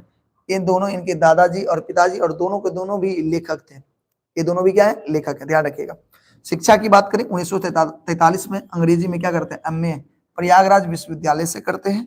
1944 में वही विश्वविद्यालय में अंग्रेजी के क्या बन जाते हैं? व्याख्याता पद पर नियुक्त होते हैं, यानी लेक्चरर बन जाते हैं। 1944 में कब बनते हैं? 1944 में। एमए कब करते हैं? 1943 में। ठीक है, फिर कहते हैं जते से वो विश्वविद्यालय के प्रचार एवं कथी बने छे? अंग्रेजी विभाग के अध्यक्ष के पद से की वजह से सेवानिवृत्त हो जाए। याद रखिएगा। पीएचडी की बात करें तो ए हिस्ट्री ऑफ मैथिली लिटरेचर, याद रखिए बहुत भी आई है। ए हिस्ट्री ऑफ मैथिली लिटरेचर के शोध प्रबंध पर इनको पीएचडी की उपाधि मिलती है। और भाषा सम्मान के रूप में सम्मान जो है साहित्य अकेडमी के द्वारा नई दिल्ली के द्वारा दिया जाता है। कुछ इनकी रचना है जैसे ए हिस्ट्री ऑफ मैथिली लिटरेचर, याद रखिएगा। इन पर इनको पीएचडी की उपाधि मिला हुआ है। बृहत मैथिली शब्दकोश, तिरहुत ककरा, मैथिली में प्राथमिक शिक्षा and a introduction to folk literature, a introduction to folk literature, इन सब के लेखक कौन है? जयकांत मिश्र हैं। याद रखिएगा, याद रखिएगा। संपादित कुछ संपादन के जैसे देखिए विद्यापति के गुरोच विजय का संपादन किसने किया है? विद्यापति के गुरोच विजय का संपादन किसने किया है? किसने किया बताइए? जयकांत मिश्र ने। कीर्तनिया नाटक का संपादन बताइए जयकांत मिश्र। क्या है? ज्योतिष्वकृत मैथिली दुर्त सागम, इनके भी भैया संपादन करते हैं। साथ में लाल कवि गौरी स्वयंवर, लाल कवि गौरी स्वयंवर, इन सब का भी उन्होंने क्या किया है? संपादन किया है। बताइए समझ में आया? अब इन्हीं के आधार पर हम सारा क्वेश्चन बनाएंगे, आप अच्छे से पढ़े होगे ये सब। चलिए आपके पास है पहला प्रश्न, चलिए इसका जवाब आपको देना है, अब दे पाओगे? बताओ, जवाब दो आप फटाक से। जयकांत मिश्र के कौन शोध प्रबंध पर पीएचडी के उपाधि मिली? अभी ये बताएं, इस शोध पर पीएचडी का उपाधि मिला। A history of Maithili literature, folk dance, folk songs, Mithila painting. हम कहेंगे a history of Maithili literature पर। ठीक, आगे, जवाहिरलाल वस्तुतः हीरा छला, ये उक्ति किनका है? जवाहिरलाल वस्तुतः हीरा छला, ये उक्ति भैया यात्री जी के, मधुप जी के, जयकांत मिश्र के, अमरनाथ झा के। तो भैया ये थे जयकांत मिश्र। कौन थे भैया? जयकांत मिश्र। याद रखिएगा, जयकांत मिश्र के साहित्य अकेडमी से कौन पुरस्कार मिला है? जयकांत मिश्र को अब ये बताइए साहित्य अकेडमी से कौन सा पुरस्कार मिला? भाषा सम्मान, बाल पुरस्कार, अनुवाद पुरस्कार, युवा पुरस्कार। तो साहित्य अकेडमी से इनको भाषा सम्मान मिला है। ठीक है, आगे, साहित्य अकेडमी मैथिलिक सर्वप्रथम सदस्य के निर्वाचन भेल रहा, बताइएगा। साहित्य अकेडमी में बताइए जल्दी से, आप मुझे बताइए, साहित्य अकेडमी मैथिलिक सर्वप्रथम सदस्य के निर्वाचन कब हुआ था? ऑप्शन है 1961, 1962, 1963, 1965। बताइए, बताइए तो इसका जवाब आप लोग दीजिए। सी नंबर, वेरी गुड। 1963 में। कब हुआ था? 1963 में, याद रखिएगा। अच्छा, जवाहर जेहन देखलौं जेहन पौलौ, लिखल निबंध किनकर अछि? निबंध कौन लिखे? देखिए 2025 के पहला सेटिंग में, 2018 के सेकंड सेटिंग में, 2020 के सेकंड सेटिंग में। तो सेकंड सेटिंग में पूछे जाने के चांसेस है भैया, अच्छे से करके जाना जिसका सेकंड सेटिंग में ये। ठीक है, क्वेश्चन क्या है बताओ? क्वेश्चन क्या है? जवाहर जेहन देखलौं जेहन पौलौ लिखल निबंध किनकर अछि? यानी मूलतः पूछा जा रहा है इनके लेखक कौन है भैया? बताओ, जयकांत मिश्र, उमेश मिश्र, वैद्यनाथ मिश्र, जयदेव मिश्र। हम कहेंगे भैया जयकांत मिश्र। ठीक ना, फटाक से करते हैं। 1962 में साहित्य अकेडमी के अध्यक्ष कौन थे? बताइए। डॉक्टर राधा कृष्णन, डॉक्टर पंडित जवाहरलाल नेहरू, सुचेता कृपलानी और कृष्णा कृपलानी। क्या पूछा जा रहा है? 1962 में साहित्य अकेडमी के अध्यक्ष, तो 1962 में साहित्य अकेडमी के अध्यक्ष थे पंडित जवाहरलाल नेहरू। याद रखेंगे। डॉक्टर जयकांत मिश्र शोध प्रबंधक आधार पर प्रकाशित पुस्तक के नाम बताइए। देखिए 2021 में पूछा है, सेम चीज है, सवाल में कोई अंतर नहीं। यानी जो जिस शोध प्रबंध, यानी भैया जिस पर इनको पीएचडी की डिग्री मिली थी, बताइए कौन सा है? हम कहेंगे a history of Maithili literature. ठीक है, आगे बढ़े। जवाहरलाल नेहरू कांग्रेस के अध्यक्ष रहा। कांग्रेस के अध्यक्ष भैया, कांग्रेस के अध्यक्ष कब कब थे भैया? तो ये 1936 और 37 दोनों में कांग्रेस के अध्यक्ष बने हुए थे। याद रखिएगा, जवाहरलाल नेहरू कांग्रेस के अध्यक्ष कब बने हुए थे? 1936 और 1937 में। बताइए, इसमें किसी को दिक्कत है? आया समझ में? बड़े आ गया। चलिए आगे, साहित्य अकेडमी में मैथिली के प्रतिनिधि बताइए। साहित्य अकेडमी में मैथिली के प्रतिनिधि कौन थे भैया? यात्री जी थे, जयकांत मिश्र, भोलालाल दास, राजमोहन झा। हम कहेंगे साहित्य अकेडमी में मैथिली के प्रतिनिधि थे जयकांत मिश्र। आगे, जयकांत मिश्र कहाँ के निवासी थे? महिषी, दाढ़ी, गजहरा, नागदा। ये मधुबनी जिला के गजहरा गांव के निवासी थे। कहाँ के? गजहरा। आगे करिए, जयकांत मिश्र के निवासी कौन जिला के थे? तो भैया मधुबनी जिला के निवासी थे। किस जिला के निवासी थे? मधुबनी जिला के। आगे, जयकांत मिश्र की रचना बताइए। जयकांत मिश्र की रचना राष्ट्रभाषा ओ मातृभाषा, मिथिलाक सांस्कृतिक सीमा, पर्यावरण। जवाहर जेहन देखलौं जेहन पौलौं, तो भैया इसके आंसर हो जाएंगे जवाहर जेहन देखलौं तेहन पौलौं। आगे, नेहरू के शालीनता और उदारता देख नेहरू पूजनीय छला, ये कौन बोले हुए थे? नेहरू की शालीनता व उदारता देख नेहरू पूजनीय छला, ये कौन कहे हुए थे? देखिए 25 के सेकंड सिटिंग और 22 के सेकंड सिटिंग, यानी पहले सिटिंग में ये क्वेश्चन आने के चांसेस हैं। तो आप बताइए ये कौन कहे हुए थे भैया? ये जयकांत मिश्र बोले हुए थे। किसने बोला था? जयकांत मिश्र ने बोला था। आगे बढ़े, जयकांत मिश्र प्रमुख रचना का नाम बता सकते हैं? देखिए, ए हिस्ट्री ऑफ मैथिली लिटरेचर लिखे थे, इस पर पीएचडी की डिग्री मिली। बृहद मैथिली शब्दकोश भी लिखे हैं। तिरहुत ककरा, ये नाटक का ये क्या किए थे? तिरहुत ककरा नाटक, ककहरा नाटक है इनका, इनके जो संपादन किए हुए थे, इनका मतलब ये हो गया उक्त तीनों। क्या हो गया? उक्त तीनों। ठीक है, आगे, जवाहर जेहन देखलौं जेहन पौलौं कौन पत्रिका से लिया गया है? तो जवाहर जेहन देखलौं तेहन पौलौं ये भाखा पत्रिका से लिया गया। कौन कौन पत्रिका से? भाखा। जयकांत मिश्र के नियुक्ति केल गेल रहती, जल्दी बताइए, जयकांत मिश्र की नियुक्ति किस पर हुआ था? अंग्रेजी के व्याख्याता पद पर, मैथिली के व्याख्याता पद पर, संस्कृत के व्याख्याता पद पर, हिंदी के व्याख्याता, था हम कहेंगे भैया अंग्रेजी के व्याख्याता पद पर इनकी नियुक्ति हुई थी। कब हुई थी? 1944 में हुई थी। कब हुई थी? 1944 में हुआ था। ठीक है, ठीक है ना। आगे बताइए, जमाहिर लाल वस्तुतः जमाहिर चला, ये बात किसने कहा था? जमाहिर लाल वस्तुतः जमाहिर चला, ये बात किसने कहा था? तो यह बात कहा था जयकांत मिश्र। किसने कहा था भैया? जयकांत मिश्र ने कहा था। बृहत मैथिली शब्दकोश के लेखक बताइए, बृहत मैथिली शब्दकोश के लेखक बता सकते हैं? बृहत मैथिली शब्दकोश के लेखक थे भैया कौन? डॉक्टर जयकांत मिश्र। कौन थे? डॉक्टर जयकांत मिश्र थे। आगे बढ़ेंगे, जमाहिर लाल वस्तुतः जमाहिर चला, लालू चला, हीरा चला, ये 2022 और 2023 में पूछा गया था। जमाहिर लाल जब ये बात करेंगे तब ये कौन आ जाएंगे? जयकांत मिश्र। कौन आ जाएंगे? जयकांत मिश्र आ जाएंगे। बताइए, समझ में आया? जयकांत मिश्र का जन्म बताइए कब हुआ था? बताइए फटाक से, जयकांत मिश्र का जन्म कब हुआ था? बता सकते हैं? 1922 में। कब हुआ था? 1922 में हुआ था। आगे बढ़ते हैं, मैथिली एकटा ग्रंथ से भाषा छे, ये कौन कहे हुए थे? ऑप्शन है आर आर दिवाकर, श्री नागेंद्र, सुनीत कुमार चटर्जी और राजकुमार वर्मा। तो हम कहेंगे भैया मैथिली एकटा ग्रंथ से भाषा छे, ये बात कहने चलकिन आर आर दिवाकर। किसने कहा था? R R Diwakar. तो 2024 के पहला सेटिंग में पूछा गया था, तो हो सकता है ये क्वेश्चन पहला और दूसरा दोनों सेटिंग में पूछा जा सकता है या किसी एक में। भारतवर्ष के प्रथम प्रधानमंत्री का नाम बताइए, यानी भारत के प्रथम प्रधानमंत्री का नाम बच्चा को पता होना चाहिए। ऑप्शन है जवाहरलाल नेहरू, लाल बहादुर शास्त्री, इंदिरा गांधी, चौधरी चरण सिंह। हम कहेंगे जवाहरलाल नेहरू। और दूसरे प्रधानमंत्री कौन थे? लाल बहादुर शास्त्री। पहले प्रधानमंत्री जवाहरलाल नेहरू और दूसरे प्रधानमंत्री कौन थे? लाल बहादुर शास्त्री। आगे, इतिहास के प्रसिद्ध विद्वान का नाम बता सकते हैं आप? इतिहास के प्रसिद्ध विद्वान, देखिए 24 में पहला और दूसरा दोनों में ये पूछा गया था, या पहले में पूछा गया था मान लीजिए। तो इतिहास के प्रसिद्ध विद्वान का नाम क्या था? ईश्वरी प्रसाद। क्या नाम था? ईश्वरी प्रसाद। और हम लोग 100 क्वेश्चन को टच कर लिए। उड़ीसा के नेता का नाम बताइए, उड़ीसा का नेता का नाम बताइए। ऑप्शन है मुल्क राज आनंद, हरे कृष्णा महताब, राजकुमार वर्मा, आर आर दिवाकर। अब मुझे बताओ उड़ीसा के नेता का नाम, आप मुझे बताओ, बताओ उड़ीसा के नेता का नाम क्या था? हरे कृष्णा महताब। क्या हम सही हैं?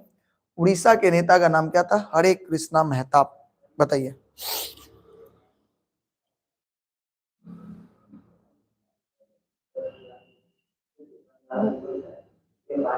ठीक है, देन 82 रॉन्ग है भाई जी, 82 देख लेते हैं।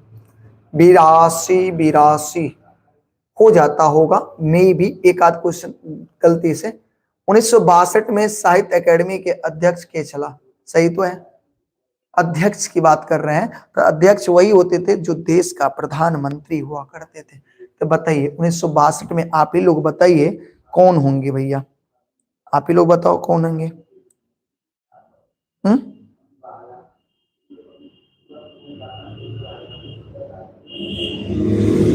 कौन होंगे?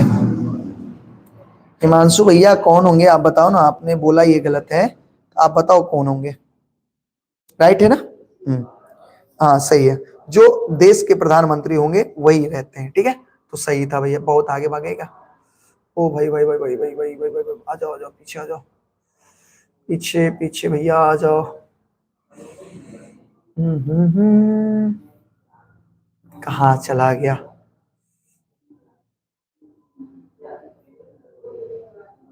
चलिए बताइए, इतना में कोई दिक्कत है कि नहीं? वो बताइए, क्लास अच्छा लग रहा है क्या? समझ में आ रहा है? बताओ तो, समझ में आ रहा है क्या? सब कुछ समझ में आ रहा है? अरे भाई अच्छे सो रहा है? समझ में आ रहा है? बताओ जल्दी से, क्या आप सभी का रिवीजन अच्छे से हो रहा है? सर बताइए, रिवीजन अच्छे से हो रहा है आप सभी का?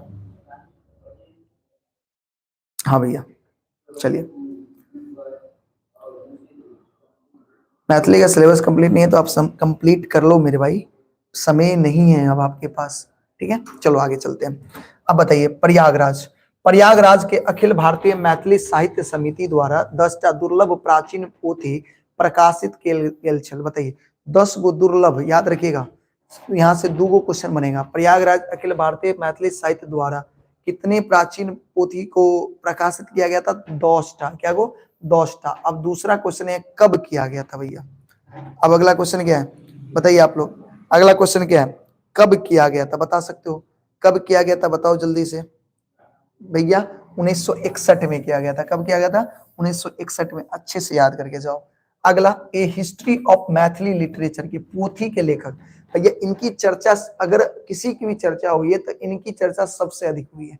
तो ए हिस्ट्री ऑफ मैथिली लिटरेचर के भैया लेखक कौन है? लेखक है भैया जयकांत मिश्र। कौन है भैया? जयकांत मिश्र है लेखक। ठीक है, ठीक ना? आगे बढ़े हम। जयकांत मिश्र के जवाहरलाल नेहरू के पहली बेर कथा देख लें। जयकांत मिश्र जवाहरलाल नेहरू को पहली बार कहां देखे? पटना, दिल्ली, लखनऊ, इलाहाबाद। बताइए आप लोग ही मुझे बताइए। जयकांत मिश्र को पंडित जवाहरलाल नेहरू को पहली बार कहां देखे थे? बताइए तो इलाहाबाद में देखे हुए थे। कहां देखे हुए थे? इलाहाबाद में। आगे, the case of Maithili before the साहित्य अकेडमी नामक प्रतिवेदन कौन तैयार किए हुए थे? यहां भी जवाब होना चाहिए आपका जयकांत मिश्र ही। ठीक है, the case of Maithili before the साहित्य अकेडमी, इनके भी लेखक कौन है? ये जो प्रतिवेदन तैयार किए थे जयकांत मिश्र ने तैयार किए थे। अखिल भारतीय मैथिली साहित्य समिति कहाँ है भैया? अखिल भारतीय मैथिली साहित्य समिति इलाहाबाद में है। कहाँ है? इलाहाबाद में है। याद रखोगे सब आदमी, अच्छे से याद रखना। उमा शंकर जोशी कौन भाषा के कवि थे? बताइए, उमा शंकर जोशी किस भाषा के कवि थे? बताइएगा जरा। उमा शंकर जोशी किस भाषा के कवि थे? तो गुजराती भाषा के कवि थे। किस भाषा के? गुजराती। जयकांत मिश्र के साहित्य अकेडमी से कौन पुरस्कार मिला हुआ था? जयकांत मिश्र को साहित्य अकेडमी से भाषा सम्मान, कौन सा सम्मान? भाषा सम्मान मिला हुआ था। याद रखिएगा। जयकांत मिश्र के पिता का नाम बताइए। कांचीनाथ झा किरण, भूमेश्वर सिंह, काशीकांत मिश्र, महामहिम उमेश मिश्र। जयकांत मिश्र के पिता का नाम क्या था? महामहिम उमेश मिश्र। याद रखेंगे? बताइए, याद रखेंगे? आगे बढ़े। 1962 में साहित्य अकेडमी के सचिव बताइए। 1962, देखिए सचिव की बात कर रहे हैं। अध्यक्ष तो थे भैया कौन? अध्यक्ष कौन थे? पंडित जवाहरलाल नेहरू। लेकिन अगर यहाँ हम किसकी बात कर रहे हैं? यहाँ हम बात कर रहे हैं भैया सचिव की। तो सचिव थे भैया कृष्णा कृपलानी। कौन थे? कृष्णा कृपलानी। याद कर लो, 1962 में साहित्य अकेडमी के सचिव कौन थे? कृष्णा कृपलानी। आपको अच्छे से याद करके जाना है, जाओगे ना? आगे बढ़े हम। आगे, डॉक्टर ईश्वरी प्रसाद कौन विषय के विद्वान थे? तो हम कहेंगे भैया इतिहास के विद्वान थे। ये किसके विद्वान थे? इतिहास के विद्वान थे। और कीर्तनिया नाटक भैया किनकर कृति है? बताइए, कीर्तनिया नाटक के लेखक कौन है? कीर्तनिया नाटक के लेखक भी कौन है? जयकांत मिश्र है। याद रखेंगे। आगे, डॉक्टर जयकांत मिश्र साहित्य अकेडमी के कौन सभा के सदस्य थे? तो हम कहेंगे भैया साधारण सभा के। साहित्य अकेडमी के कौन सभा के सदस्य थे? साधारण सभा के सदस्य थे। याद रखेंगे। जयकांत मिश्र का निधन कब हुआ? बताइए जरा। जयकांत मिश्र का निधन कब हुआ था? एक बार मुझे कमेंट करके बताइए। बताइए सब आदमी, जयकांत मिश्र का निधन कब हुआ था? बताइए आप लोग। तो जयकांत मिश्र का निधन जो है 3 फरवरी 2009 को। कब हुआ था? 3 फरवरी 2009 को हो गया था। याद रखेंगे। 3 फरवरी 2009 को जयकांत मिश्र का क्या हो गया था? निधन हो गया था। ठीक है सर, चैप्टर समझ में नहीं आता है, एग्जाम अच्छे से जाएगा ना सर? चैप्टर क्यों नहीं समझ में आता? क्या परेशानी है बालक, मुझे बताना जरा। ऐसा क्या दिक्कत है जो आपको नहीं समझ में आता है? बताओ जरा, बताओ।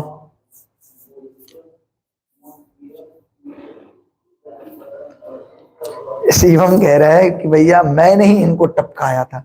भैया ये मिथिला के लिए इतना कुछ कर दिया और आप इनको टपका दिए, ये गलत बात है। ये गलत बात है, ऐसा नहीं होना चाहिए।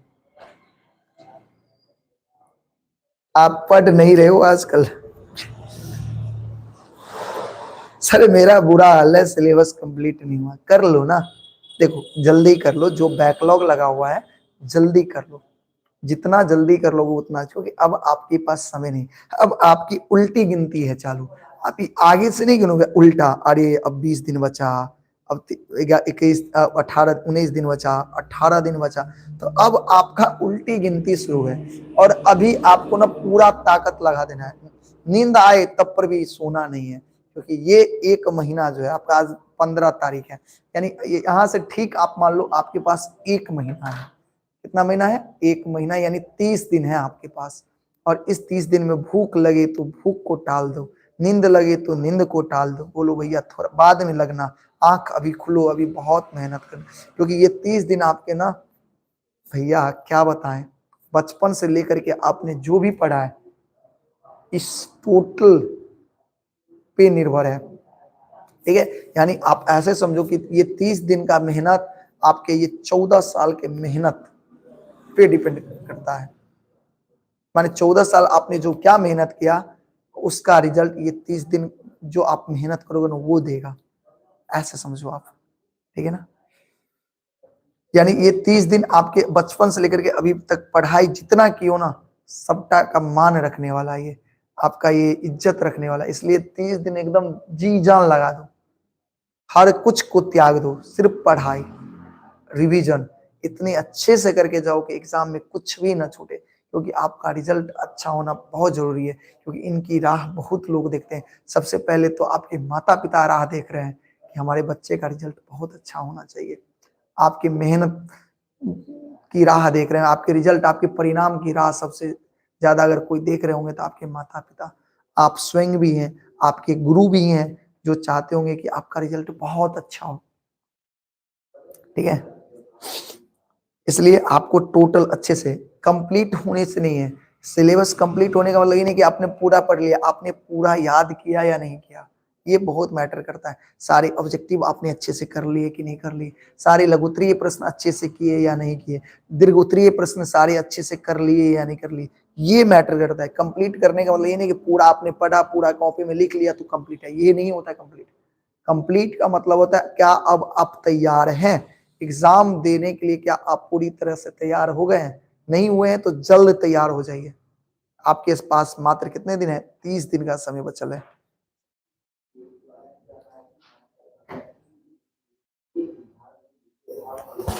चलिए बढ़े आगे। सर मैथिली में पत्र कैसे लिखे? जैसे हिंदी में आप पत्र लिखते हो वैसा ही मैथिली में भी लिखोगे। ठीक है, फिर भी अगर कोई डाउट है तो हम बता देंगे। ठीक है, एक क्लास लाएंगे उसका भी। ठीक है, चलिए आगे बढ़े। चलिए, विद्यापति के ग्रोच विजय किनकर कृति है? बताओ, विद्यापति के ग्रोच विजय के कृति, कृति मतलब इनके संपादन किसने किया था? डॉक्टर जयकांत मिश्र ने किया था, आपको बताए थे। इतिहास के प्रसिद्ध विद्वान का नाम बताइए। डॉक्टर, देखिए महेश्वरी दे दिया, गलती नहीं करिएगा, डॉक्टर ईश्वरी प्रसाद है ना। आगे बताइए, चंडीगढ़ के नेता के नाम बताइए। चंडीगढ़ के नेता का नाम मुल्कराज आनंद, हरे कृष्ण मेहता, राम कुमार वर्मा और आर दिवाकर। बताइए जल्दी से, चंडीगढ़ के जो नेता थे उनका क्या नाम था? तो हम कहेंगे मुल्कराज आनंद। क्या नाम था? मुल्कराज आनंद था। ठीक है, याद रखेंगे भैया, भागना। चंद्रमुखी, अब देखिए चंद्रमुखी नामक चैप्टर आ गया, मच्छर तंग कर रहा है। चंद्रमुखी के बारे में अगर आपको थोड़ी सी जानकारी दे दें, चंद्रमुखी, चंद्रमुखी के रचनाकार है लिली रे। कौन है भैया? लिली रे है। इनका जन्म, अगर लिली रे की जन्म की बात करें तो 26 जनवरी 1933 में सहरसा जिला, कौन जिला? सहरसा जिला कहते हैं, पूर्णिया जिला। कौन जिला हुआ? पूर्णिया जिला के रामनगर एकटा गांव है, वहां हुआ था। फिर बताइए, ये लेखिका है चंद्रमुखी, जो चैप्टर है भैया ये एक कथा है। इनकी जो लेखिका है लिली रे, जिनका जन्म पूर्णिया जिला के रामनगर, कहा भैया? पूर्णिया जिला के रामनगर गांव में हुआ है। कब हुआ है बताइएगा जरा। तो इनका जन्म हुआ था 26 जनवरी 1933 में, 26 जनवरी 1933 में। इनका एक बहुत ही चर्चित रंगीन पर्दा कथा है जो बहुत ही ज्यादा चर्चित हुआ है, याद रखिएगा। इनकी बहुत सारे उपन्यास भी है, मरीच का 2 खंड में इनका उपन्यास है। उसके बाद उपसंहार में भी है, बहुत कुछ लिखती है ये लेखिका। और मरीचिका उपन्यास पर इनको लिली रे को साहित्य अकेडमी का क्या मिला हुआ था? पुरस्कार मिला हुआ था। ठीक है, बात आई समझ में? चलिए बताइए, चंद्रमुखी बताइएगा। चंद्रमुखी शीर्षक कथा में वर्णन किसका किया गया? ममता, मायक ममता के, मायक त्याग के, मायक स्नेह के। तो हम कहेंगे भैया उक्त तीनों का किया गया। किसका किया गया? उक्त तीनों की चर्चा की गई है ना। आगे मधु श्रावणी के मुख्य पावन बताइए। मधु श्रावणी का मुख्य पावन छे, किनकर मुख्य पावन छे? तो मिथिला के मुख्य पावन छे मधु श्रावणी, मिथिला के क्या है? मुख्य पावन है, याद रखेंगे। फूल वकालती पास केला के बाद माई के प्रति मास क्या रुपया भेजवा लगले? क्या रुपया? 10 रुपया। पहले तब 5 रुपया दे चलो, के बाद 10 रुपया, याद रखिएगा। पहले 5 टका, फिर बाद में पहले 5 टका, फिर बाद में क्या करते थे भैया? 10 टका।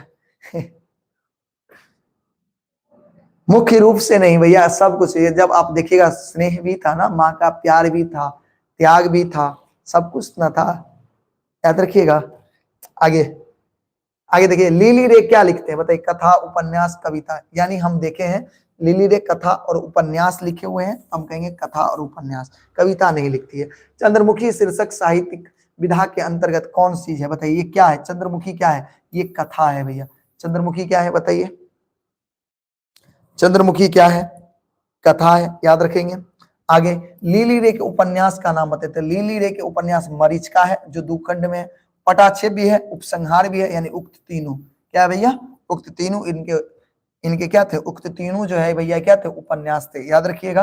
ममता ओ त्याग करुणा के चित्र पर उपस्थित भेल अछि, यानी ममता के त्याग करुणा का जो चित्र है, प्यार का जो चित्र है, वो बताइए किसमें उपस्थित है?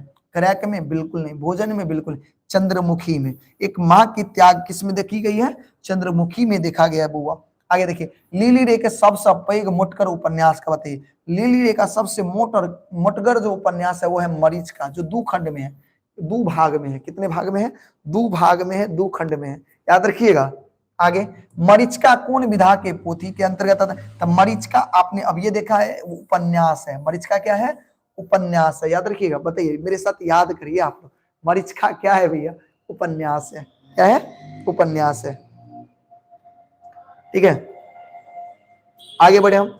उपन्यास जकरा साहित्य अकेडमी के पुरस्कार पुरस्कृत किया गया, नहीं, उपन्यास जकरा साहित्य अकेडमी पुरस्कृत की नहीं। तब बताइए साहित्य अकेडमी से किस उपन्यास पर पुरस्कार मिला है? साहित्य अकेडमी के द्वारा किस उपन्यास पर पुरस्कार मिला है? मरीचिका, बलचलनामा, पारू, नवतुरिया। हम कहेंगे मरीचिका पर। किस पर हुआ? मरीचिका पर। किनको मिला है? लीली रे को मिला हुआ है, ठीक है। पाठ्यांश में अट्टा पट्टा चंद्रमुखी दाई के 5टा बेटा पंक्ति है। ये पंक्ति कहां से लिया गया है? तो हम कहेंगे भैया ये पंक्ति लिया गया है लीली रे के रचना से। कहां से लिया गया है? लीली रे के रचना से लिया गया है। पाठ्यांश में लीली रे के रचना के शीर्षक बताइए। पाठ्यांश में लीली रे का रचना का शीर्षक बताइए। भोजन, पर्यावरण, राष्ट्रभाषा और मातृभाषा। तो हम कहेंगे चंद्रमुखी। कौन है भैया? चंद्रमुखी है, याद रखेंगे। आगे बढ़ते हैं। साहित्य अकेडमी में पुरस्कृत बताइए। लीली रे, रत्नेश्वर मिश्र, महेंद्र मलंगिया, अशोक। तो याद रखिए लीली रे कौन है भैया? साहित्य अकेडमी से पुरस्कृत कौन है? लीली रे। हाल ही फिलहाल में महेंद्र मलंगिया को भी पुरस्कार दिया गया, याद रखिएगा। हाल ही फिलहाल में महेंद्र मलंगिया को भी पुरस्कार दिया गया है साहित्य अकेडमी के द्वारा, ठीक है। आगे बढ़ा जाए, आगे बढ़ते हैं। मरीचिका उपन्यास प्रकाशित है, बताइए क्या खंड में मरीचिका है? बताइए। ये तो अभी ये बताएं, 1 खंड, 2 खंड, 3 खंड, 4 खंड। हम कहेंगे भैया 2 खंड में है। कितने में है? 2 खंड में है। रंगीन पर्दा मैथिली साहित्य के विधा के अंतर्गत आता है, बताइए। रंगीन पर्दा क्या है? कथा है, उपन्यास, एकांकी, नाटक है। तो रंगीन पर्दा कथा है जो बहुत ही ज्यादा क्या है? चर्चित है। लीली रे के मैथिली कथा साहित्य में चर्चित पुस्तक का नाम बताइए। लीली रे के मैथिली कथा साहित्य में चर्चित पुस्तक का नाम बताइए। रंगीन पर्दा, पटाक्षेप, उपसंहार, उक्त तीनों। तो कथा की बात कर रहे हैं। किसकी बात कर रहे हैं? कथा की बात कर रहे हैं। तो कथा भैया सिर्फ रंगीन पर्दा है। पटाक्षेप, उपसंहार तो क्या है? क्या है? ये उपन्यास है। और सवाल क्या पूछा गया? लीली रे के मैथिली कथा साहित्य में चर्चित पुस्तक, तो रंगीन पर्दा। आप इस दोनों में मत मार लीजिएगा वरना गलत हो जाएगा, ठीक। बताइए समझ में आया? हाँ। लीली रे के जन्म भेल। लीली रे का जन्म किस जिला में हुआ था? सहरसा, पूर्णिया, मधेपुर, किशनगंज। पूर्णिया में हुआ था। कहा था? पूर्णिया में। कहा भैया? रामनगर, याद रखिएगा। कहा? रामनगर। कब हुआ था भैया? रामनगर, रामनगर, नगर नगर, रामनगर में। कहा कब हुआ था? 1933 में हुआ था, 26 जनवरी को। कब हुआ था? 26 जनवरी 1933 को। देख तो लीली रे का जन्मदिन भी आ रहा है। आ रहा है कि नहीं आ रहा है?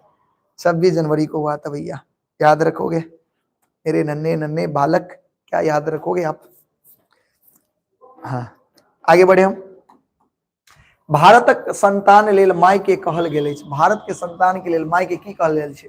ममताक मंजूषा, वात्सल्य वाटिका, स्नेहक सुख सदन, उक्त तीनों, यानी हम कहेंगे भैया उक्त तीनों बातें कही गई है, उक्त तीनों बातें कही गई है। आगे बढ़े। चंद्रमुखी के पुत्र के नाम बताइए। चंद्रमुखी के पुत्र का क्या नाम था? गुलाब, सुमन, फूल, सौरभ। चंद्रमुखी के बेटा का नाम था फूल। चंद्रमुखी के बेटा का नाम फूल। क्या वो बेटा था? एक था। पाठ्यांश अनुसार माछ खेला से की बढ़े छे? पाठ्य के अनुसार माछ खेला से की बढ़े छे? बुद्धि, लंबाई, संस्कार, सुंदरता। तो बुद्धि बढ़े छे। कथी बढ़े छे? बुद्धि बढ़े छे। आगे। चंद्रमुखी के रचना के नाम बताओ। चंद्रमुखी के रचना अछि किनकर? विभा रानी के, उमाकांत के, लीली रे के, अशोक के। तो हम कहबे लीली रे के। किनकर? लीली रे के। लीली रे निवासी कहाँ के छलखिन? जल्दी बताओ। लीली रे कहाँ के निवासी छलखिन? लीली रे कहाँ के निवासी? सहरसा, पूर्णिया, कटिहार, किशनगंज। कहबे पूर्णिया के निवासी छलखिन। ठीक है। मरीचिका उपन्यास किनकर अछि? बताओ तो। मरीचिका उपन्यास भैया लीली रे का है। किसका है? लीली रे का है। पटाक्षेप उपन्यास कौन लिखते हैं? ये भी लीली रे लिखते हैं। कौन लिखते हैं? लीली रे। पाठ्यांश अनुसार, पाठ्यांश में एल फूल के माय के नाम बताओ। फूल के माय के नाम सूर्यमुखी, इंद्रमुखी, चंद्रमुखी, उक्त में से कौन है? इता बच्चा के जमान पर रहबाक चाहिए चंद्रमुखी। कौन भैया? चंद्रमुखी। आगे देखते हैं। फूल माय के प्रति मास पठावा लगल थे। फूल माय के प्रत्येक मास केते भेजे छलखिन? 5 रुपया 10 रुपया। पहिने 5 रुपया, फिर क्या रुपया? 10 रुपया। कहबे पहिने 5 रुपया, फिर 10 रुपया। ठीक है। प्रबोध साहित्य सम्मान किनका देल गेल छे? तो प्रबोध साहित्य सम्मान जे छे राजमोहन झा और लीली रे। बताओ। जयकांत मिश्र और यहाँ पर कह रहा ए और बी दोनों। अब बताइए इसका आंसर क्या होगा? बताइए इसका आंसर भैया ए और बी दोनों को मिला है। लीली रे को भी मिला है, राजमोहन झा को भी मिला है। ठीक है। साहित्य अकेडमी द्वारा पुरस्कृत पुस्तक का नाम बताइए। साहित्य अकेडमी पुरस्कृत देखिए मरीचिका लीली रे को मिला है साहित्य अकेडमी का पुरस्कार। आय कल परसों पर राजमोहन झा को मिला है। पत्रहीन नगन गाछ पर किसको मिला हुआ? बताइए। मरीचिका पर किसको मिला हुआ है? लीली रे को। ठीक है। उसके बाद आय कल परसों पर किसको मिला हुआ है? किसको मिला है? राजमोहन झा को। याद रखिएगा इनको मिला हुआ है, राजमोहन झा को मिला हुआ है।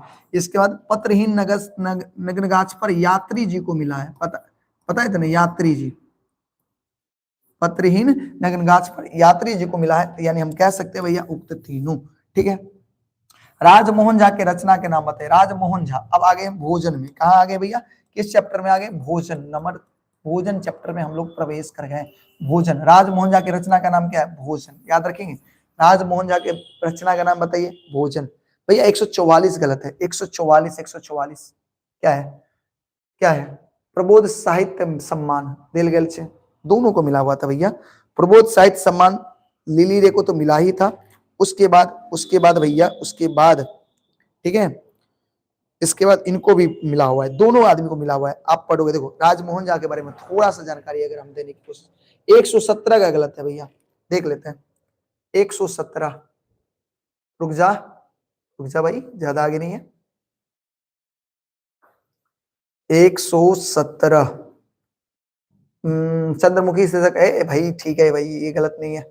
मायक ममता है, मायक त्याग है, मायक स्नेह, सब सही है भाई। गड़बड़ का है? कुछ गड़बड़ नहीं है। कथी? बैठू ना, जेबे करब ना। कनी देर रुको ना, भूख लग गया। भूख लग गया। बैठू ना, कम में छे बहुत जेते, जल्दी है, सब सही है। अच्छा हाँ देखो ना, बताइए समझ में आया? बताइए समझ में? राजमोहन झा की रचना का नाम देखिए। राजमोहन झा के बारे में थोड़ा सा जानकारी कर ले। राजमोहन झा जो है भैया, इनके बारे में अगर जानकारी ले ले तो इनका जन्म 27 अगस्त को हुआ था। कब हुआ था? 27 अगस्त 1934 को। और 26 जनवरी 1933 को लीली रे का जन्म हुआ था। ठीक है। कहाँ हुआ था? तो बाजितपुर में। किस जिला में? वैशाली जिला में। याद रखिएगा। इनके पिताजी का नाम क्या था? हरिमोहन झा। पिताजी का नाम हरिमोहन झा और दादाजी का नाम जनार्दन झा। बताइए इसमें कोई दिक्कत?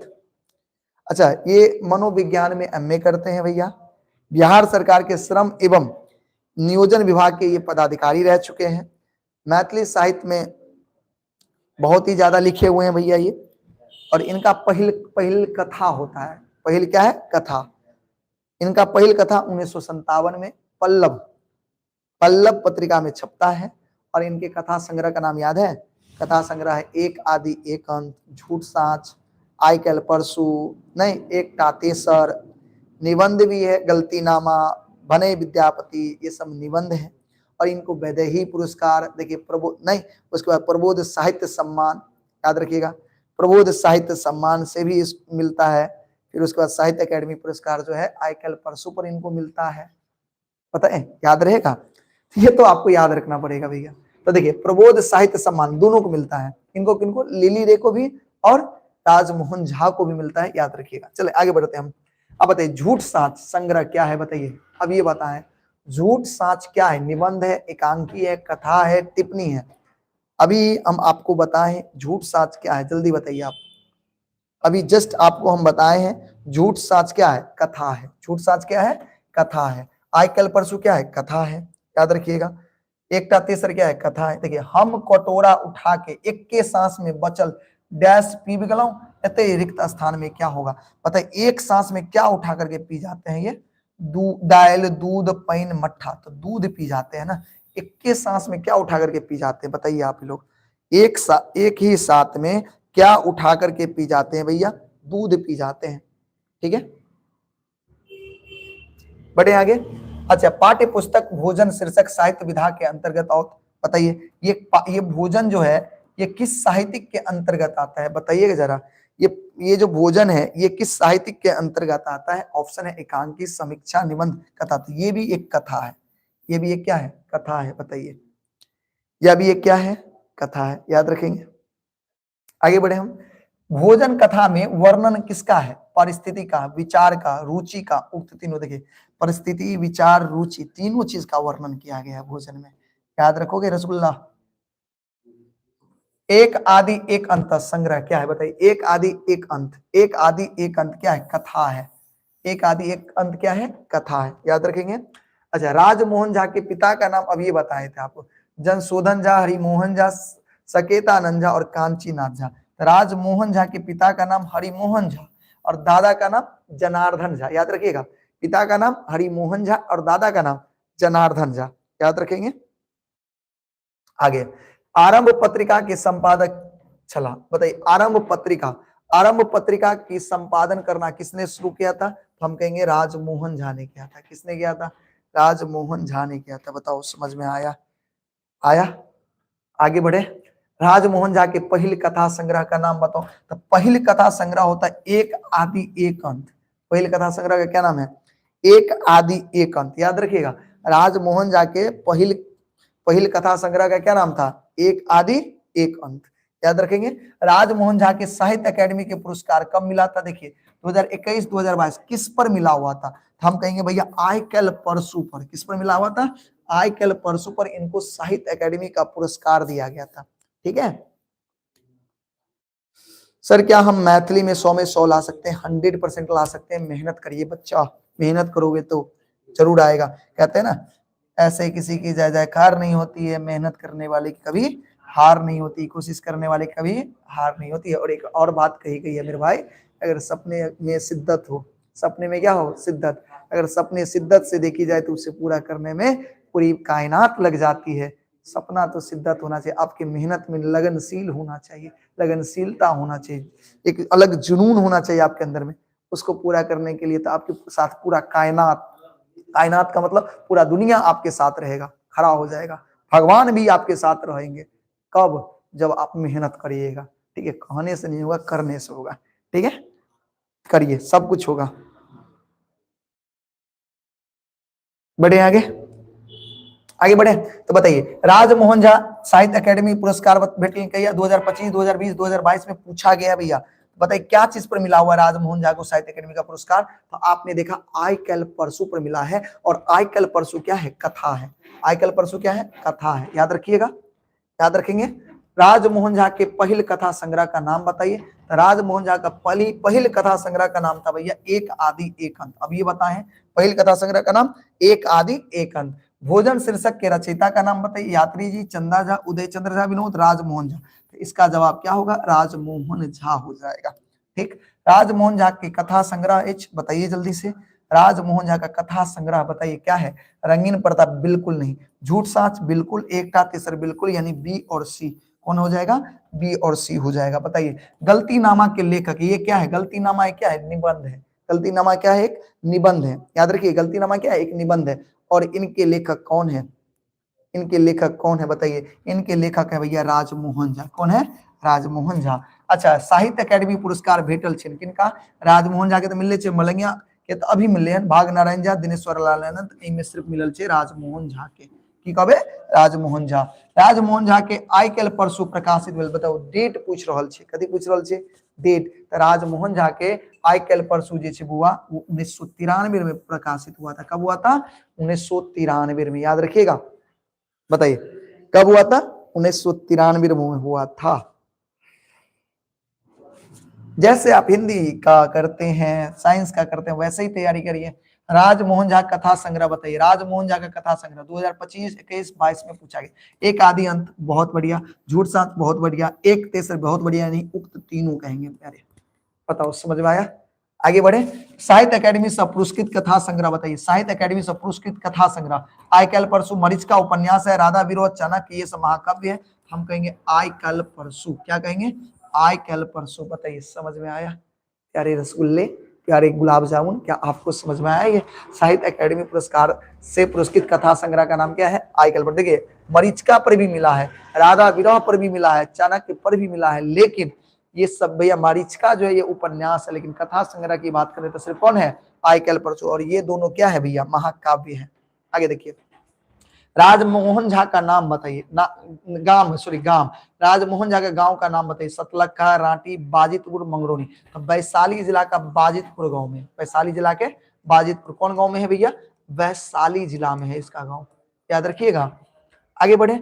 आगे देखिए, झूठ साच कथा संग्रह की रचना बताइए। झूठ साच कथा है और इनके जो लेखक हैं नाम बताइए। आरसी प्रसाद सिंह, राजमोहन झा, मोहन भारद्वाज, मायानंद मिश्र। तो हम कह सकते हैं ना, झूठ साच के जो लेखक है भैया राजमोहन झा है। कौन है? राजमोहन झा है। आगे बढ़े। राजमोहन झा के विदेही पुरस्कार भी मिला हुआ है, बता सकते हैं? राजमोहन झा को विदेही पुरस्कार कब मिला? तो बताइए। राजमोहन झा को विदेही पुरस्कार 1986 में मिला। याद करिए, राजमोहन झा को विदेही पुरस्कार 1986 में मिला हुआ है। ठीक है। आगे, धात्री के मतलब क्या होता है? धात्री का अर्थ क्या होता है? अधिकार, परिवेश, आंवला, आएगा। धात्री का मतलब होता है आंवला। क्या होता है? आंवला। जानते होंगे। ममता करित छली, ममता क्या काम कर रही थी बताइए तो? नोट तैयार, कॉपी जांच रहल, पुस्तक पढ़, तो हम कहेंगे ममता कॉपी जांच रहल छलखिन। ममता कॉपी जांच रहल छलखिन। अच्छा, भोजन कथा में ममता छौड़ा किनका कहै छथिन? रमुआ के, पति के, विद्यार्थी के, इनमें से ककरो ने। तो हम कभी रमुआ के, इसको कहेंगे बुआ? रमुआ को कह रहे थे। बताइए समझ में आ रहा है? रमुआ को। फटाफट जवाब दीजिए बच्चे, फटाफट। भोजन कथा में रमुआ घरक के छे? रमुआ कथा, भोजन कथा में रमुआ के छे? नौकर, कथा के नायक, मालिक में से कौन होने? कभी नौकर छे। कथी छे? नौकर। ठीक है। भोजन कथा के कथाकार के छे? यानी भोजन कथा जे छे इनकर कथा कहे वाला के छथिन? उमाकांत, अशोक, विभा रानी, राजमोहन झा। हम कहेंगे राजमोहन झा। ये कथा कौन कह रहे हैं आपको? राजमोहन झा कह रहे हैं। एक आदि एक अंत। एक मिनट चाहिए सचिन, बुआरे अति लगाता और चार्ज में कनी एकरा लैपटॉप के चार्जर वही होगा, बताइएगा। बताइए तो, एक आदि एक अंत कथा संग्रह किनका है? राजमोहन झा, लिली रे, उमाकांत, विभा रानी। तो हम कहेंगे भैया राजमोहन झा का। किनका है? राजमोहन झा का है। भोजन कथा भेटे छे, भोजन कथा में कथी भेटे छे बताओ? समय के संग बदलत परिस्थिति रूप बिल्कुल छे, समय अनुसार बदलत विचार बिल्कुल छे, समय अनुसार बदलत रुचि, यानी हम कह सके छे उक्त तीनों। की कहबे? उक्त तीनों। याद रहते। साहित्य अकेडमी से पुरस्कृत पुस्तक के नाम नहीं एच। साहित्य अकेडमी से पुरस्कृत पुस्तक ने पत्रहीन नगन गाछ पर मिलल छे। आइ काल्हि परसू मिलल। अब बताओ शकुंतला और चाणक्य, अब बड़ा कंफ्यूजन छे।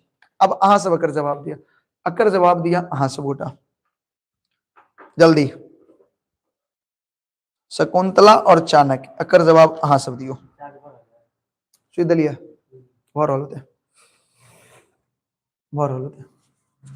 बताइए।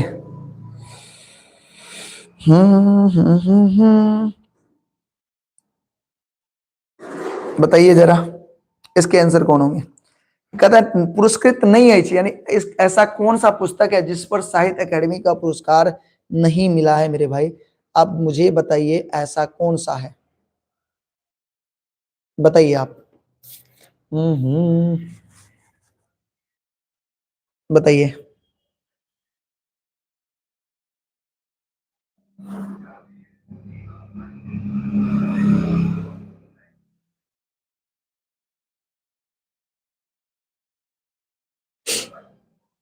बताइए क्या होगा। भैया भैया डी बिल्कुल, चाणक्य होगा। क्या होगा, चाणक्य होगा। शकुंतला पे मिला है लेकिन चाणक्य पर नहीं मिला है। चलिए आगे। बसात निम्नलिखित में गैसक मिश्रण। बसात, देखिए हम लोग आ गए अगले चैप्टर में। अब हम लोग आ गए हैं भैया अगले चैप्टर में। करवा देते हैं भैया, संक्षेपण भी करवा देते हैं, आप चिंता नहीं करिए, संक्षेपण भी आपका करवा देते हैं। अब हम लोग आ गए हैं छठा चैप्टर, पर्यावरण। पर्यावरण के लेखक कौन है, दिनेश्वर लाल आनंद है। पर्यावरण के लेखक कौन है, दिनेश्वर लाल आनंद है। इनके बारे में जान लें तो पर्यावरण जो है निबंध है। पर्यावरण क्या है, निबंध है। और इनके रचयिता कौन है, दिनेश्वर लाल आनंद, जिनका जन्म कब हुआ था, सितंबर 1936 में। कब हुआ था, सितंबर 1936 में। कहा हुआ था, सहरसा जिला में एक गांव है, गांव का नाम पता है, महिला। गांव का नाम क्या है, सहरसा जिला में एक गांव है महिला, उसी गांव में इनका जन्म हुआ था। किसका, दिनेश्वर लाल आनंद का। और ये बिहार सरकार के संयुक्त सचिव पद पर सेवानिवृत्त हुए। और इनकी जो मुख्य, ये ज्यादातर हिंदी में लिखते थे, जैसे बालक है, चुनमुन्नू है, चुन्नू मुन्नू है, इस इन सब के ये संपादक थे। क्या थे, बालक के संपादक थे, चुन्नू मुन्नू के भी संपादक थे। विद्यापति के ग्रंथ जो हैं उनका भी उन्होंने संपादन किया, उनमें भी उनकी रुचि थी। याद रखिएगा, याद रखिएगा। और ये पर्यावरण से क्या थे, इनका बहुत ज्यादा क्या था, जानल जाए छथिन विशेषज्ञ के रूप, पर्यावरण विशेषज्ञ के रूप में ये जाने जाते हैं। याद रखिएगा। वन नाम का रचना इन्होंने ही किया है, वन नाम का रचना इन्होंने ही किया है। ठीक है, नहीं, चाणक्य पर कहते हैं दीनानाथ पाठक बंधु रचित चाणक्य पर साहित्य अकादमी का पुरस्कार नहीं मिला है भैया। पुरस्कार तो देख रहे, हमें तो नहीं मिला है, देख लेते हैं, एक मिनट रुक जाइए। नहीं ही मिला है। दीनानाथक पाठक जो है, उन्होंने क्या लिखा था आपको पता है, बताइए। हाँ हाँ, उन्होंने चाणक्य नामक महाकाव्य लिखा है। और इन पर इनको इनको जो है साहित्य अकादमी का पुरस्कार नहीं मिला है। ठीक है, याद रखेंगे। नहीं मिला है। चले आगे बढ़ते हैं। बसात निम्नलिखित गैस के मिश्रण बताओ, ये सब जान गए। तो बसात में कौन, बसात माने होता है हवा। क्या होता है, हवा। और हवा में कौन कौन गैस होता है, कार्बन डाइऑक्साइड, नाइट्रोजन, ऑक्सीजन, उक्त तीन होते हैं, यानी सब गैस होता है। मूल कहते मल मूत्र।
अब क्या करें, साउंड ऑफ हो गया,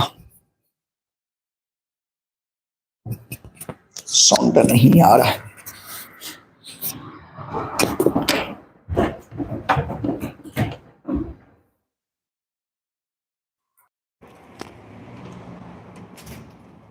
क्या अब हमारी आवाज आ रही है, एक बार बताना। क्या अब हमारी आवाज आ रही है, हाँ या ना, बताओ। माइक खराब हो गया भैया, माइक खराब नहीं, डाउन हो गया। क्या बताएं, इतनी इसकी कैपेसिटी है, कर भी क्या सकते हैं। आवाज ठीक आ रही है, आ रहे हैं ना, बिना माइक के हैं। चलो बिना माइक का करते हैं। चलिए, आगे बढ़े हम। क्या अब आवाज आ रही है? आवाज आ रही है? अब कैसे डाउन हो जाता है माइक? भाई जितना ही कैपेसिटी रहेगा उतना ही ना चलेगा। चले आगे चले, बताइए। तो घास वृक्ष भोजन लेल सबसे आवश्यक क्या है? Carbon dioxide gas. क्लियर है। पेड़ पौधा भोजन के वातावरण से की ले छी? बताओ जल्दी। पेड़ पौधा भोजन लेल वातावरण से क्या लेते हैं? बताइए जल्दी जल्दी। ऑक्सीजन नहीं, बिल्कुल नहीं। कार्बन डाइऑक्साइड, नाइट्रोजन, वाष्प। तो भैया पेड़ पौधा भोजन के लिए क्या लेते हैं वातावरण से? कार्बन डाइऑक्साइड लेते हैं। यदि वायुमंडल में नहीं रहते, यदि वायुमंडल में नहीं रहते तो मनुष्य नहीं रहता। ए रिक्त स्थान देखिए, यदि इस यहाँ पे रहता, डैश रहता है, यहाँ पे डैश होगा। वायुमंडल में अगर नहीं होगा तो बताइए क्या नहीं, क्या नहीं रहने पर मनुष्य नहीं रहेगा? ऑक्सीजन। क्या नहीं रहने पर मनुष्य नहीं रहेगा? ऑक्सीजन नहीं रहने पर मनुष्य नहीं रहेगा भैया, ठीक है ना। पेंसिल बने छे, बताओ पेंसिल कथी से बने छे? सिम्मर के लकड़ी से, देवदारू के लकड़ी से, आम के लकड़ी से, शीशम के लकड़ी से। बताइए पेंसिल किसके लकड़ी से बनता है? बताइए तो। पेंसिल किसके लकड़ी से बनता है? तो देवदारू के लकड़ी से बनता है। किसके लकड़ी से?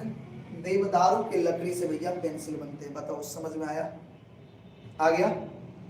आगे सिम्मर के लकड़ी से की बने छे? बताओ सिम्मर के लकड़ी से की बने छे? दिया सलाई के काटी।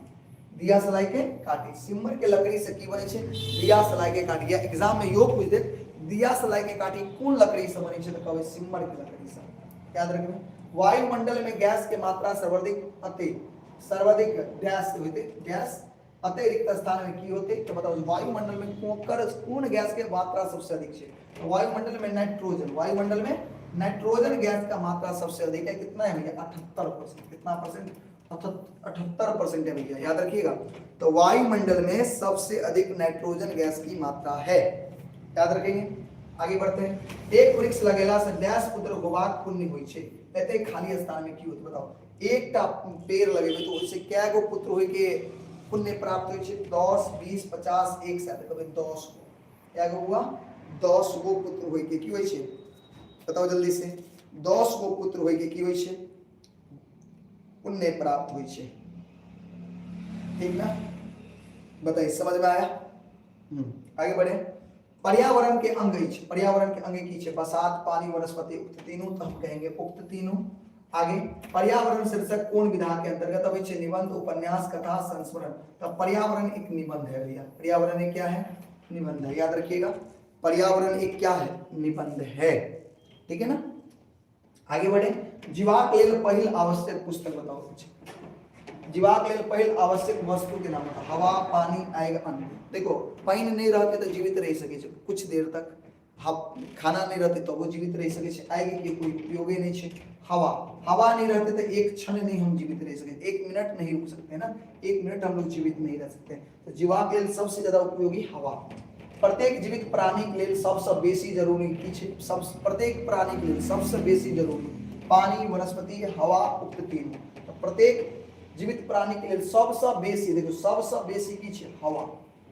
सबसे बेसी की हवा। देखो बी नंबर छे, ऊपर रहते नीचे, ठीक है। सबसे बेसी की छे? हवा जरूरी छे, याद रखबे।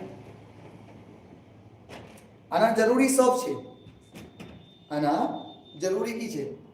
आना देखल जाए तो पानी, वनस्पति, हवा, पानी में जरूरी छे, वनस्पति होता है में अपना सब तीनों में मर सके छिए। तीनों में अपना सब गोटा मर सके छे ना। जीव तीनों के लिए तीनों में अपना सब मर सके छे। सब मर लिया सर, थोड़ा रुक करके आंसर। अच्छा ठीक है, आप जैसा बोलो। तीनों में मानो, ठीक है। सबसे बेसी जरूरी छे 2022 2023 में मेरे हिसाब से जीवित प्राणी लेल सबसे बेसी पानी, वनस्पति, हवा। क्या होगा?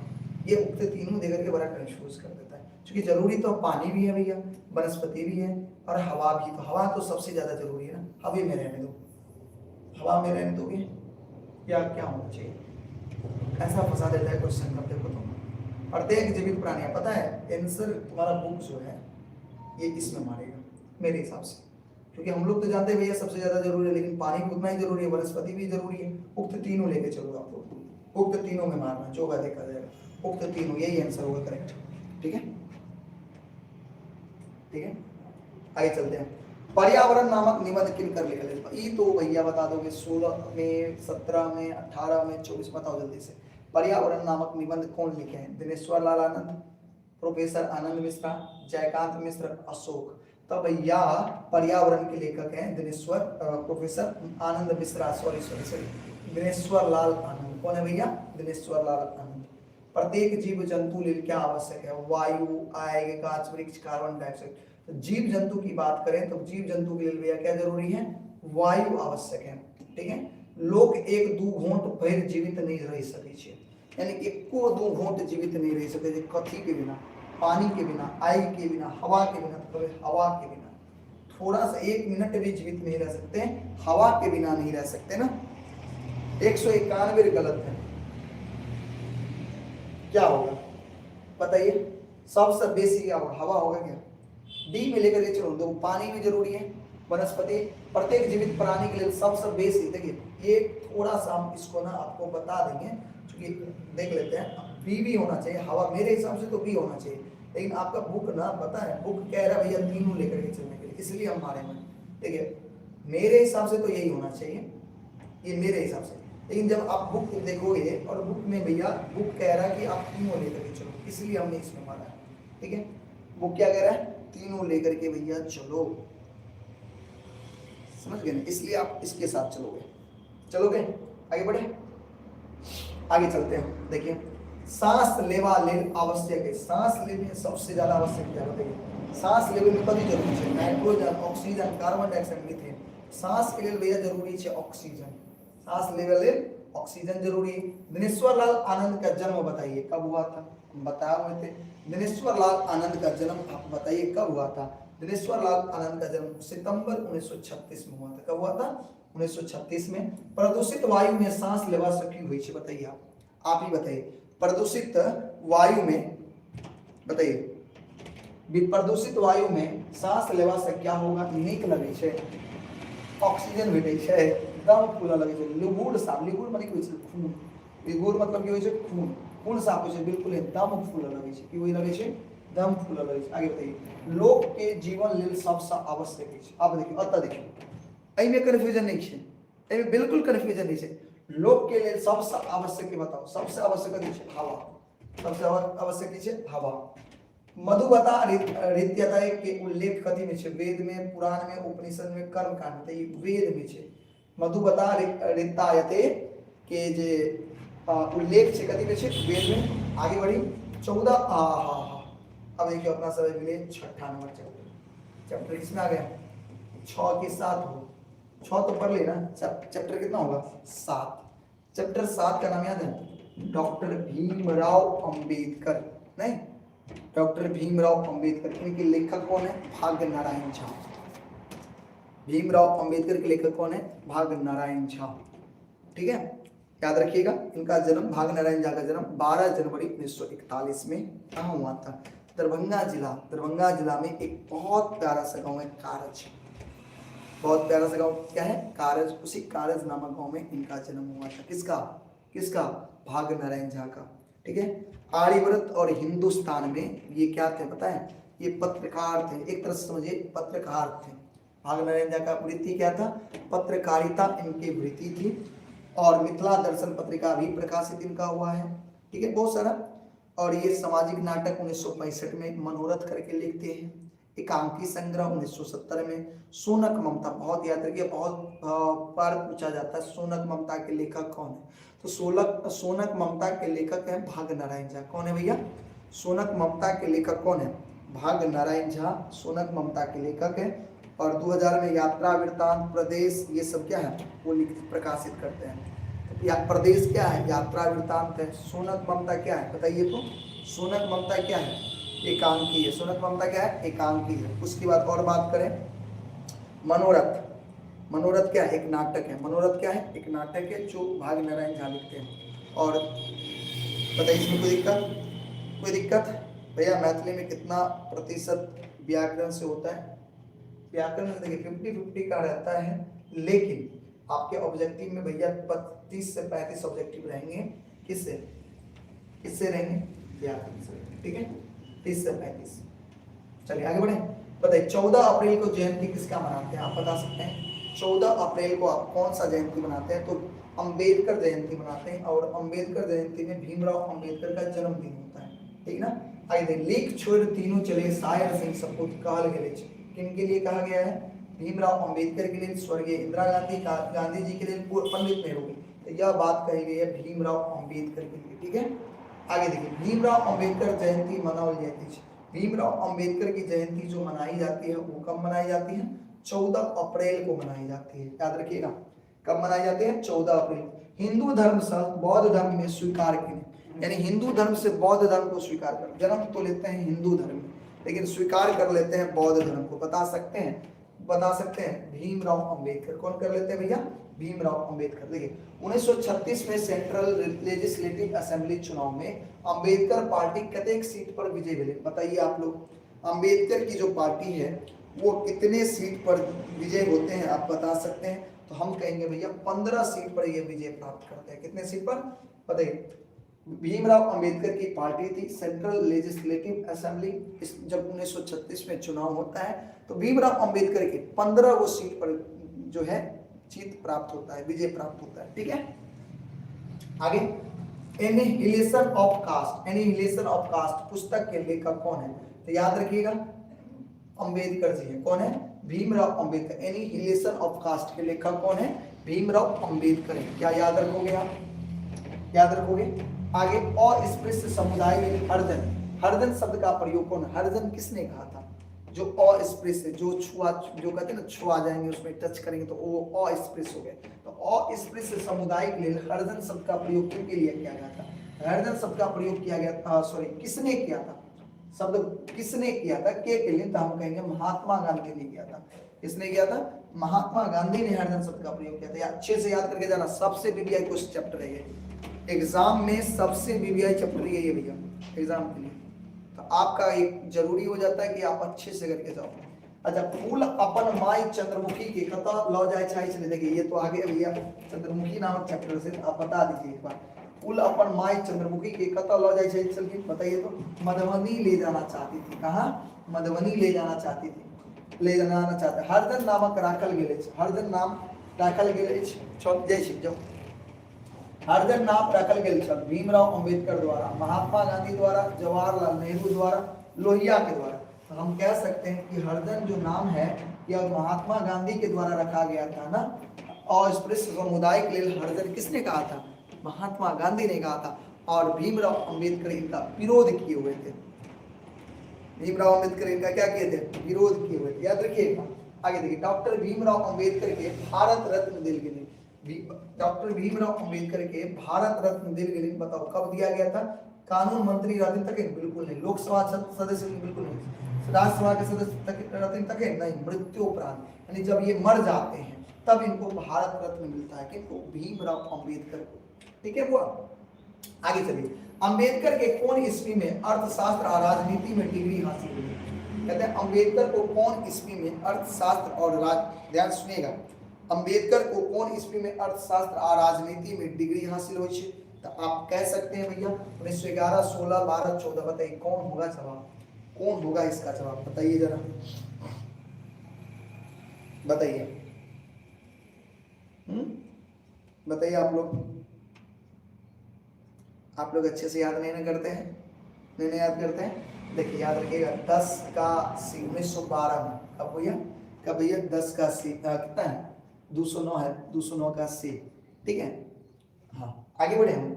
अच्छा, अंबेडकर निधन कहिया? अंबेडकर जी का मृत्यु पता है आपको कब हो गया था? बताइए तो, अंबेडकर जी का मृत्यु कब हो गया था? आप बता सकते हैं? ऑप्शन क्या है? 6 दिसंबर 1956, 5 मार्च 1956, 7 सितंबर 1956, 6 मार्च 1956। 1956 में हुआ था, ये फिक्स है। कब हुआ था? तो 6 दिसंबर को। याद रखिएगा 6 दिसंबर 1956 को अंबेडकर जी की मृत्यु हो गई थी भैया। याद रहेगा।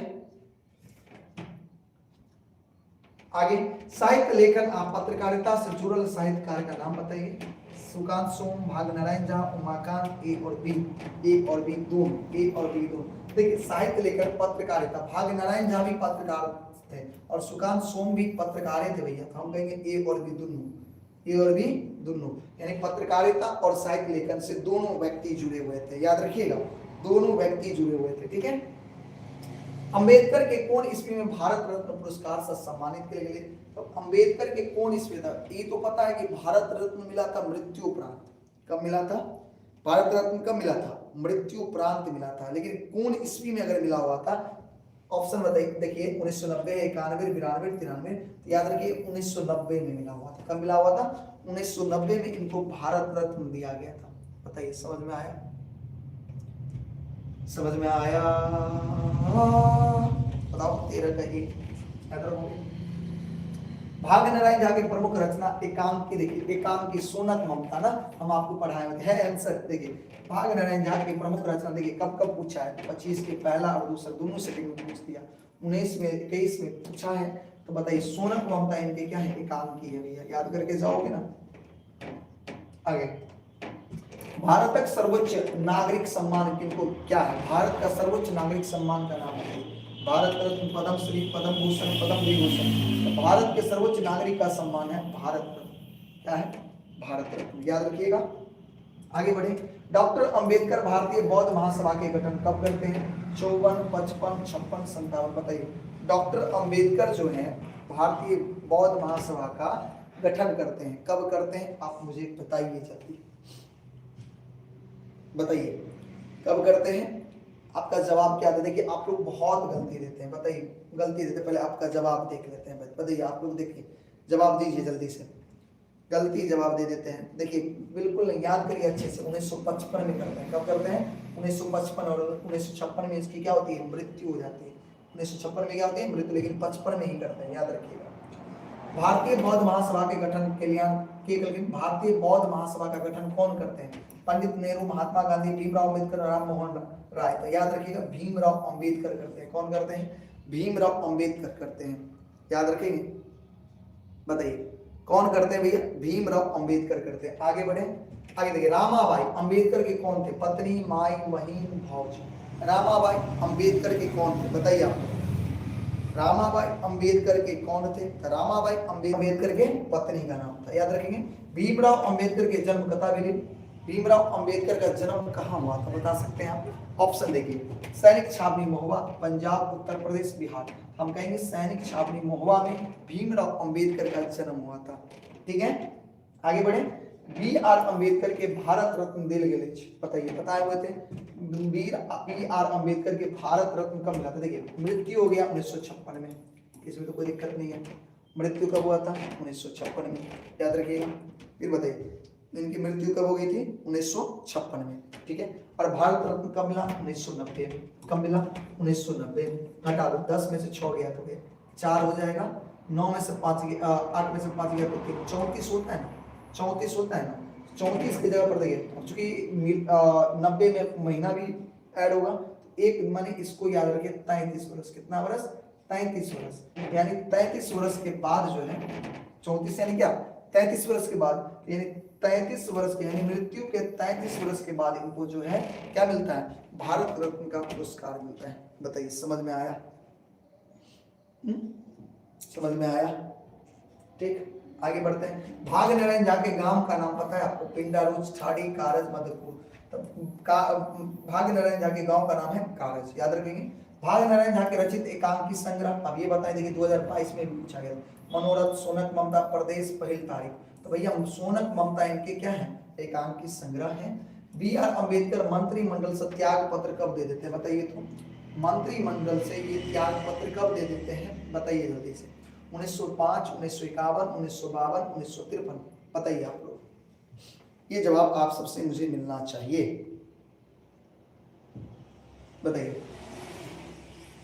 B B B B B B B B B B B बिल्कुल 1951 में। कब दे देते हैं? 1951 में ये मंत्रिमंडल से क्या करते हैं? अपना इस्तीफा दे देते हैं, त्याग पत्र दे देते हैं। बताइए, ठीक है। चलिए आगे बढ़े।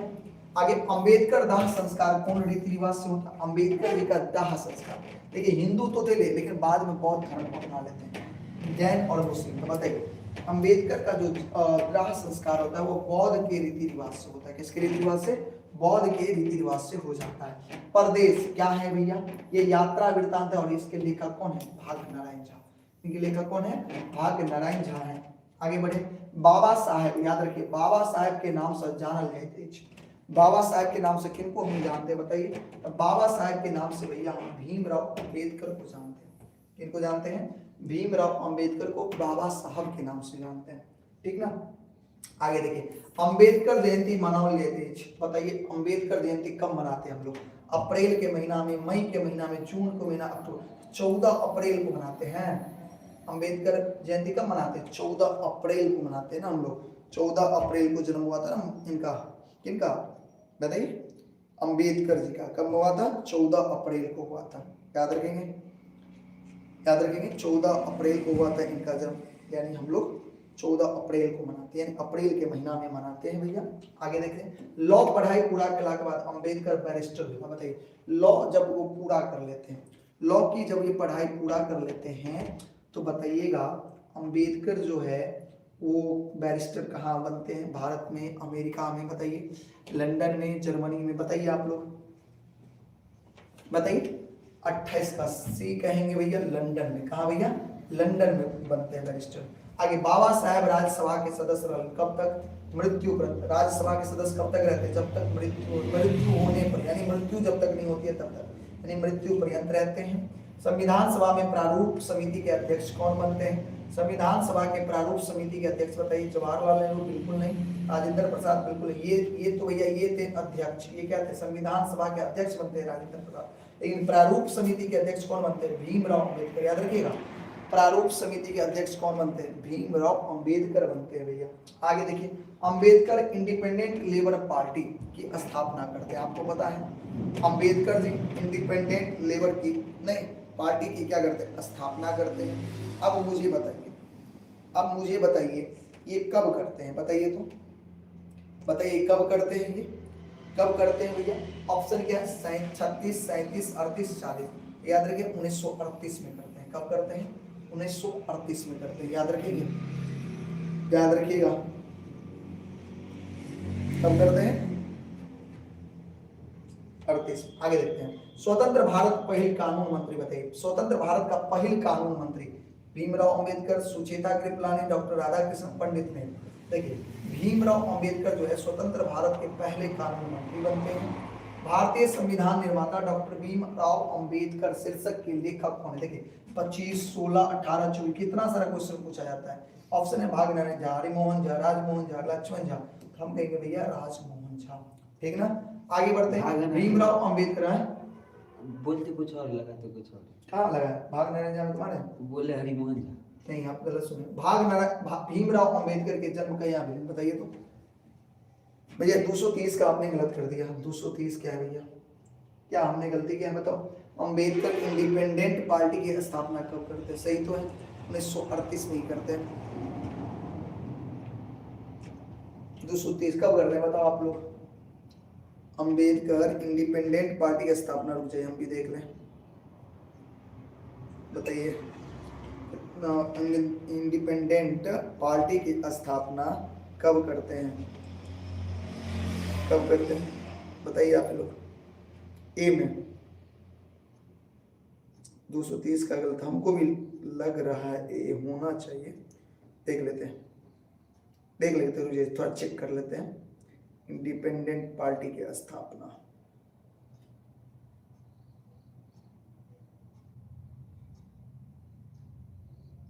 1936 में नहीं माने, सॉरी गलती है, हाँ सही होगा 1936 में होगा। आप ही लोग सही हैं, चलिए सॉरी। चलिए आगे बढ़े,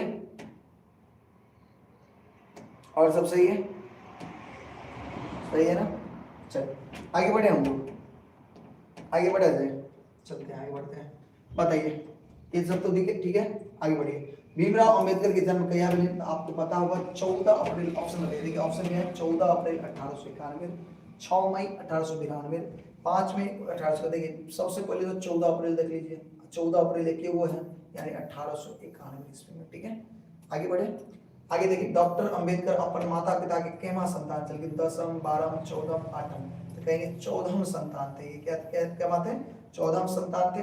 1907 में भीमराव अंबेडकर मैट्रिक पास के लिए कहाँ से भैया? बम्बई विश्वविद्यालय, प्रयाग विश्वविद्यालय, पटना विश्वविद्यालय, कलकत्ता था। हम कहेंगे बम्बई विश्वविद्यालय सब मैट्रिक पास करते। कब? 1907 में, याद रखेंगे। एकांकी संग्रह सोनक ममता, हाँ हाँ हाँ, कितना ज्यादा पूछता है ये ना। सोनक ममता के रचनाकार बताइए। ऑप्शन भाग नारायण झा, महेंद्र मनिया, प्रबोध नारायण झा, भक्तवास पांचोली। कहेंगे भाग्य नारायण झा। कौन भैया? भाग्य नारायण झा। आगे चलते हैं। डॉक्टर भीमराव अंबेडकर पीएचडी की डिग्री प्राप्त के लिए बताइए कब प्राप्त करते हैं? 1910, 12, 14, 16 बताइए कब प्राप्त करते हैं भैया ये पीएचडी की डिग्री? बताइएगा जरा, बताइए। तो पीएचडी की डिग्री इनको कब मिलती है? तो पीएचडी की डिग्री मिलती है 1916 में। क्या हम ठीक है? बताइए पीएचडी की डिग्री कब मिलती है इनको? 1916 में मिलता है। क्या ठीक है? हाँ, गलती बता रहे हैं आप। Doctor Bhimrao Ambedkar government college के प्रिंसिपल वाले क्या वर्ष तक गवर्नमेंट कॉलेज के प्रिंसिपल बनते हैं? बताइए कितने वर्ष तक, कितने वर्ष तक ये गवर्नमेंट कॉलेज के प्रिंसिपल रहते हैं भैया? बताइए 1 वर्ष, 2 वर्ष, 3 वर्ष, 4 वर्ष, 2 वर्ष तक। कितने वर्ष तक? 2 वर्ष तक रहते हैं। कितने वर्ष तक रहते हैं? 2 वर्ष तक रहते हैं, याद रखिएगा। आगे सबसे पहले कॉलेज में दाखिला लेने वाला कौन है भैया? भोलालाल पासवान, जगजीवन राम, भीमराव अंबेडकर, मीरा कुमार। तो हम कहेंगे भीमराव अंबेडकर सबसे पहले कॉलेज में दाखिला लेने वाले क्या हैं? व्यक्ति हैं। छात्रवृत्ति के अभाव में अंबेडकर भारत आए। अब पर कहां से? छात्रवृत्ति के अभाव में अंबेडकर को कहां वापस आना, कहां से वापस आना पड़ता है? बताइए कहां से वापस आना पड़ता है? ऑप्शन है ब्रिटेन, फ्रांस, अमेरिका, जापान। तो हम कहेंगे ब्रिटेन से वापस आना पड़ता है। कहां से? ब्रिटेन से आना पड़ता है। अंबेडकर के लंदन में पढ़ाई छोड़ भारत आपस नहीं आपस अब पर छात्रवृत्ति के अभाव में, समय के अभाव में, द्वितीय विश्व युद्ध के कारण और पिता के मृत्यु के कारण। अब बताइए क्यों आना पड़ता है? बताइए क्यों आना पड़ता है? छात्रवृत्ति के अभाव से आना पड़ता है। आपने अभी पढ़ा है लेकिन ब्रिटेन से भैया, ब्रिटेन से आपने अभी पढ़ा है। ब्रिटेन के से छात्रवृत्ति के अभाव में अंबेडकर भारत अब पर लेन ब्रिटेन सब। क्या ये ठीक है? बताइए इसमें थोड़ा सा कंफ्यूजन हमको लग रहा है। खैर देख लीजिएगा, ठीक है। इसको चेक कर लेना है दोनों को। ये तो ठीक है, ये तो चेक करने की आवश्यकता है, इसको थोड़ा चेक कर लेना है, ठीक है। बुक में देख लीजिएगा आप जरा, ठीक है। चलिए आगे बढ़ते हैं। लंदन से भारत आने के बाद अंबेडकर कार्य के लिए बताइए, लंदन से जब वो भारत आते हैं तो जो अंबेडकर हैं वो कौन सा काम करना शुरू करते हैं? बताइए लंदन से भारत आने के बाद अंबेडकर जी कौन काम करना शुरू करते हैं भैया? सैनिक सचिव के पद पर काम करना क्या करते हैं? शुरू करते हैं, ठीक ना। आगे बढ़े। आगे भाग्य नारायण झा के मुख्य वृत्ति बताइए। पेशकार, पत्रकार, शिक्षक, साहित्यकार। तो भैया भाग्य नारायण झा क्या थे? पत्रकार थे। क्या थे? पत्रकार थे। बताइए समझ में आया? इतना में कोई दिक्कत? चलिए आगे बढ़े। अब आगे चलते हैं। देखिए अब आगे हम लोग अगला चैप्टर, अगला यानी 8वां चैप्टर, बहुत प्यारा सा चैप्टर क्रैक। क्रैक के बारे में आपने पढ़ा। चैप्टर कौन सा? क्रैक। और क्रैक आपने पढ़ा एक टेम्पू चालक की क्या थी? कहानी है, कथा है। और इनके लेखक है उमाकांत। कौन है भैया? इनके लेखक कौन है? उमाकांत जी। उमाकांत जी का जन्म 17 जनवरी 1945 ईस्वी में हुआ था। कहाँ हुआ था? मधुबनी जिला के डंगा हरिपुर एक गांव है, वहां पर हुआ था, ठीक है। ये मैथिली विषय में एमए करते हैं, आपने पढ़ा है। एमए करने के बाद एमए करते हैं, फिर एसएम कॉलेज जो दरभंगा है, एसएम कॉलेज का दरभंगा में ये प्राध्यापक बनते हैं और पीएचडी की उपाधि मिलती है इनको सीताक्ष चरित्र पे। पीएचडी की उपाधि सीताक्ष चरित्र पे मिलती है। उमाकांत को याद रखना है, उमाकांत को पीएचडी की भी उपाधि मिलती है। ब्रिटेन की राजधानी लंदन है। अच्छा ब्रिटेन की राजधानी, तब सही है भैया, हमको इसी में डाउट था, ठीक है। तब चेक करने की आवश्यकता नहीं है। बताइए पीएचडी की उपाधि बताइए उमाकांत को पीएचडी की उपाधि किससे मिलती है? सीताक्ष चरित्र पर मिलता है, ठीक है। और ये बहुत सारे कुछ लिखते हैं, हास्य व्यंग लिखते हैं, जैसे बाबा विजया लिखे हैं, कथा संग्रह यथार्थ है इनका, ठीक है। सीता नाटक बहुत ज्यादा चर्चित होता है। नाटक क्या है? सीता एक नाटक है। और अपन बात निबंध है, ये सब लिखते हैं, याद रखिएगा। और आरंभ पत्रिका क्या हुआ? आरंभ पत्रिका, ये कथा कहाँ से ली गई है? क्रैक जो लिया गया है, कहाँ से लिया गया है? आरंभ पत्रिका से लिया गया है, ठीक है। चलिए शुरू करते हैं ऑब्जेक्टिव।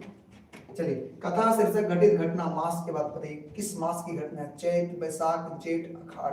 अब बताइए इसका आंसर बताइए। ये जो आप क्रैक पढ़ रहे हैं, ये क्रैक जो है ये किस महीना की घटना है? तो हम कहेंगे भैया ये बैसाख की घटना है। कब की घटना है? बैसाख की घटना है। एक दिन क्रैक चलो नहीं मुदा अब कहीं भौ न जाओ, ये पांति कहाँ से लिया गया? क्रैक से, बाबा आत्मिका से, भोजन से, चंद्रमुखी से। तो हम कहेंगे क्रैक से लिया गया। कहाँ से लिया गया? क्रैक से। क्रैक कथा से हमरा लोकनिक के की बोध होय छै? नैतिकता के, कर्तव्य के, मानवता, चेतना के, यानी उक्त तीनों के बोध होय छै। याद रखबे क्रैक बेसी काल एक छाहा कोन भाषा बजै छलै? क्रैक बेसी काल इच्छा कौन भाषा बजे मैथिली भोजपुरी मगही बंगला, हम कहेंगे मैथिली बोला करते थे, ठीक है।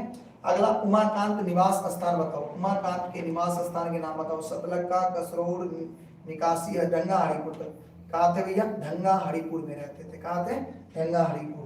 उमाकांत की रचना बताओ। पर्यावरण, भोजन, बाबाकात्म्यता, क्रैक। तो उमाकांत की जो रचना है भैया वो क्या है? क्रैक है, याद रखेंगे। बाबाक विजया कौन विधा की पोथी है? बाबाक विजया हास्य व्यंग्य है। क्या हुआ? कैमरा घूम गया अपना। मिला हो गया, कैसे कर दिया? यही सब प्रॉब्लम हो जाता है। जो बड़े 1 मिनट रुक जाइएगा आप लोग।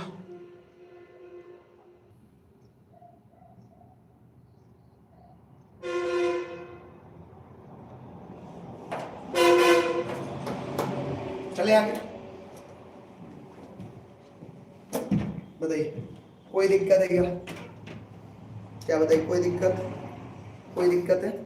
बोलिए, ठीक है, सब कुछ ठीक है भैया? ओके भैया, चले बड़े आगे। आगे बताइए, छुट्टा सुहारा।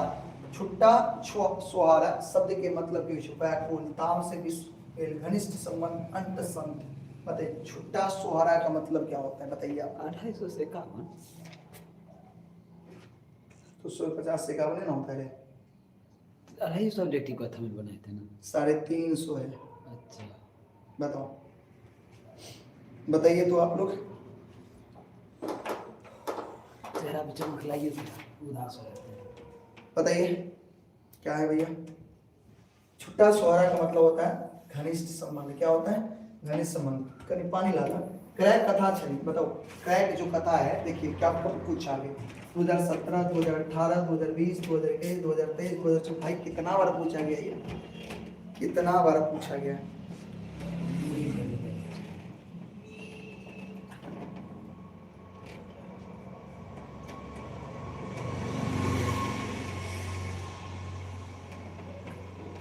देख रहे हैं कंटिन्यू 2.5 घंटा से आपका क्लास ले रहे हैं भैया, बोलते जा रहे हैं, मुंह दर्द करने लगा। सर आपका घर बहुत अच्छा है। मेरा घर बहुत अच्छा है? आपने मेरा घर देखा है? नहीं ना देखा है मेरा घर, कैसे अच्छा है? मेरा घर आपने देखा नहीं तो फिर कैसे कह सकते हो भैया अच्छा है? भैया मेरा घर अच्छा है। आपने मेरा घर देखा कहाँ? सो अच्छा है, देखिए भैया मोबाइल स्विच ऑफ हो गया। कोई बात नहीं, चलिए आगे बढ़े। करेक्ट कथा बताइए क्या है? राजमोहन झा, जयकांत मिश्र, लिली बताइए। और उमाकांत का क्रैक जो है भैया उमाकांत का है। किसका है? उमाकांत का है। चले आगे। बाबाक विजया नामक पुस्तक के रचयिता बताइए। तो बाबाक विजया एक हास्य व्यंग्य है और इनके जो लेखक है कौन? राजमोहन झा, उमाकांत, अशोक विवारानंद। हम कहेंगे उमाकांत है, ठीक ना। सीता नामक नाटक नाटककार कौन है? बताइए सीता नामक नाटक के नाटककार बताइए। उमाकांत, महेंद्र मलंगिया, भागनरेंद्र, रामानंद झा। तो क्या कहेंगे भैया? सीता नामक नाटक के जो नाटककार हैं वो भैया उमाकांत है। कौन है? उमाकांत है। याद करना अच्छे से। क्रैक कथा क्या है? किसका है? रिक्शा चालक का, टेम्पो चालक। क्रैक कथा किसका है? बताइए। रिक्शा, टेम्पो, जीप या कार चालक का। तो हम कहेंगे भैया टेम्पो चालक का कथा है, ठीक। अर्धर बजित खूब रेस में की चलावित रही छलखिन। डैश में की होती? गाड़ी, बस, टेम्पू। तो कभी टेम्पू चलावित रही छलखिन, ठीक। डॉक्टर जयकांत मिश्र डैश व्याख्याता चला। बताइए डॉक्टर जयकांत मिश्र कौन विषय के व्याख्याता चले? आप बता सकते हैं। डॉक्टर जयकांत मिश्र जो थे वो कौन विषय के व्याख्याता थे? कौन विषय के लेक्चरर थे? आप मुझे बताइए कमेंट बॉक्स में, बताइए जल्दी से। डॉक्टर जयकांत मिश्र आ गया। देखिए कहाँ से कहाँ तक आ जाता है कि जयकांत मिश्र तो भैया अंग्रेजी के व्याख्याता थे ना। आगे बताइए। 1947 ईस्वी में भारत भेल। बताइए हम लोग कहाँ आ गए? अब अगले चैप्टर में आ गए, बहुत प्यारा सा चैप्टर, भारतीय स्वतंत्रता संग्राम में आ गए। कहाँ आ गए? भारतीय स्वतंत्रता संग्राम में आ गया भैया। ये जो आपको कैमरा पीछे घूम गया और जो भी दिखा होगा ये हमारा क्लासरूम है, ये हमारा घर नहीं है और ये रेंट पे है भैया, ठीक है। बहुत ज़्यादा रेंट देना पड़ता है इसका। यहाँ ऑफलाइन क्लासेस चलती है, ठीक है, हमारा घर ये नहीं है। ठीक है। मेरा घर यहाँ से बहुत दूर है, यहाँ से दूर है। इतनी ठंडी में जब आप पढ़ाएंगे फिर यहाँ से फिर हम अपने घर जाएंगे और फिर सवेरे 6 बजे आना पड़ेगा और सवेरे 6 बजे आकर एक कंटिन्यू अभी तक मेहनत करना पड़ता है, समझ गए? बहुत मेहनत करना पड़ता है भाई। क्या करोगे, मेहनत करोगे, आज मेहनत नहीं करोगे तो कल बेहतर नहीं हो पाएगा ना। मेहनत करना पड़ता है, बहुत मेहनत करना पड़ता है। और अच्छे कल के लिए आज अगर खूब मेहनत कर लोगे तो आने वाला समय बहुत बहुत अच्छा होता है, आने वाला कल बहुत अच्छा होता है। ठीक है, ठीक है।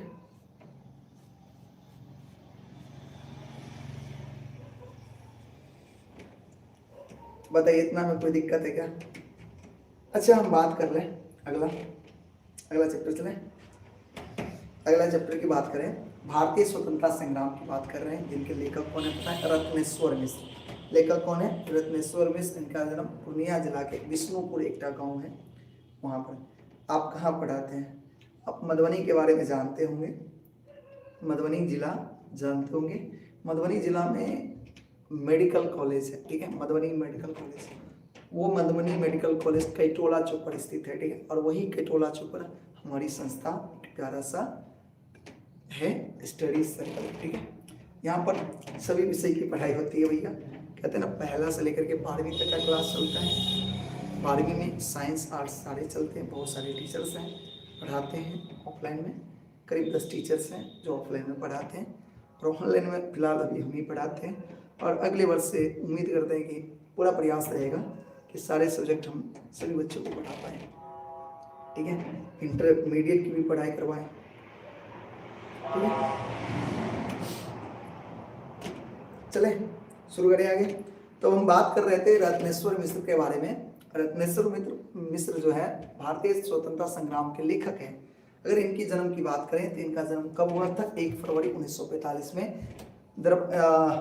पूर्णिया जिला में एक गांव है विष्णुपुर। पूर्णिया जिला में कौन गांव? विष्णुपुर में हुआ था, ठीक है। और ये इतिहासकार, निबंधकार, समीक्षक के रूप में ज़्यादा प्रसिद्ध है, फेमस है, ठीक है ना। और चले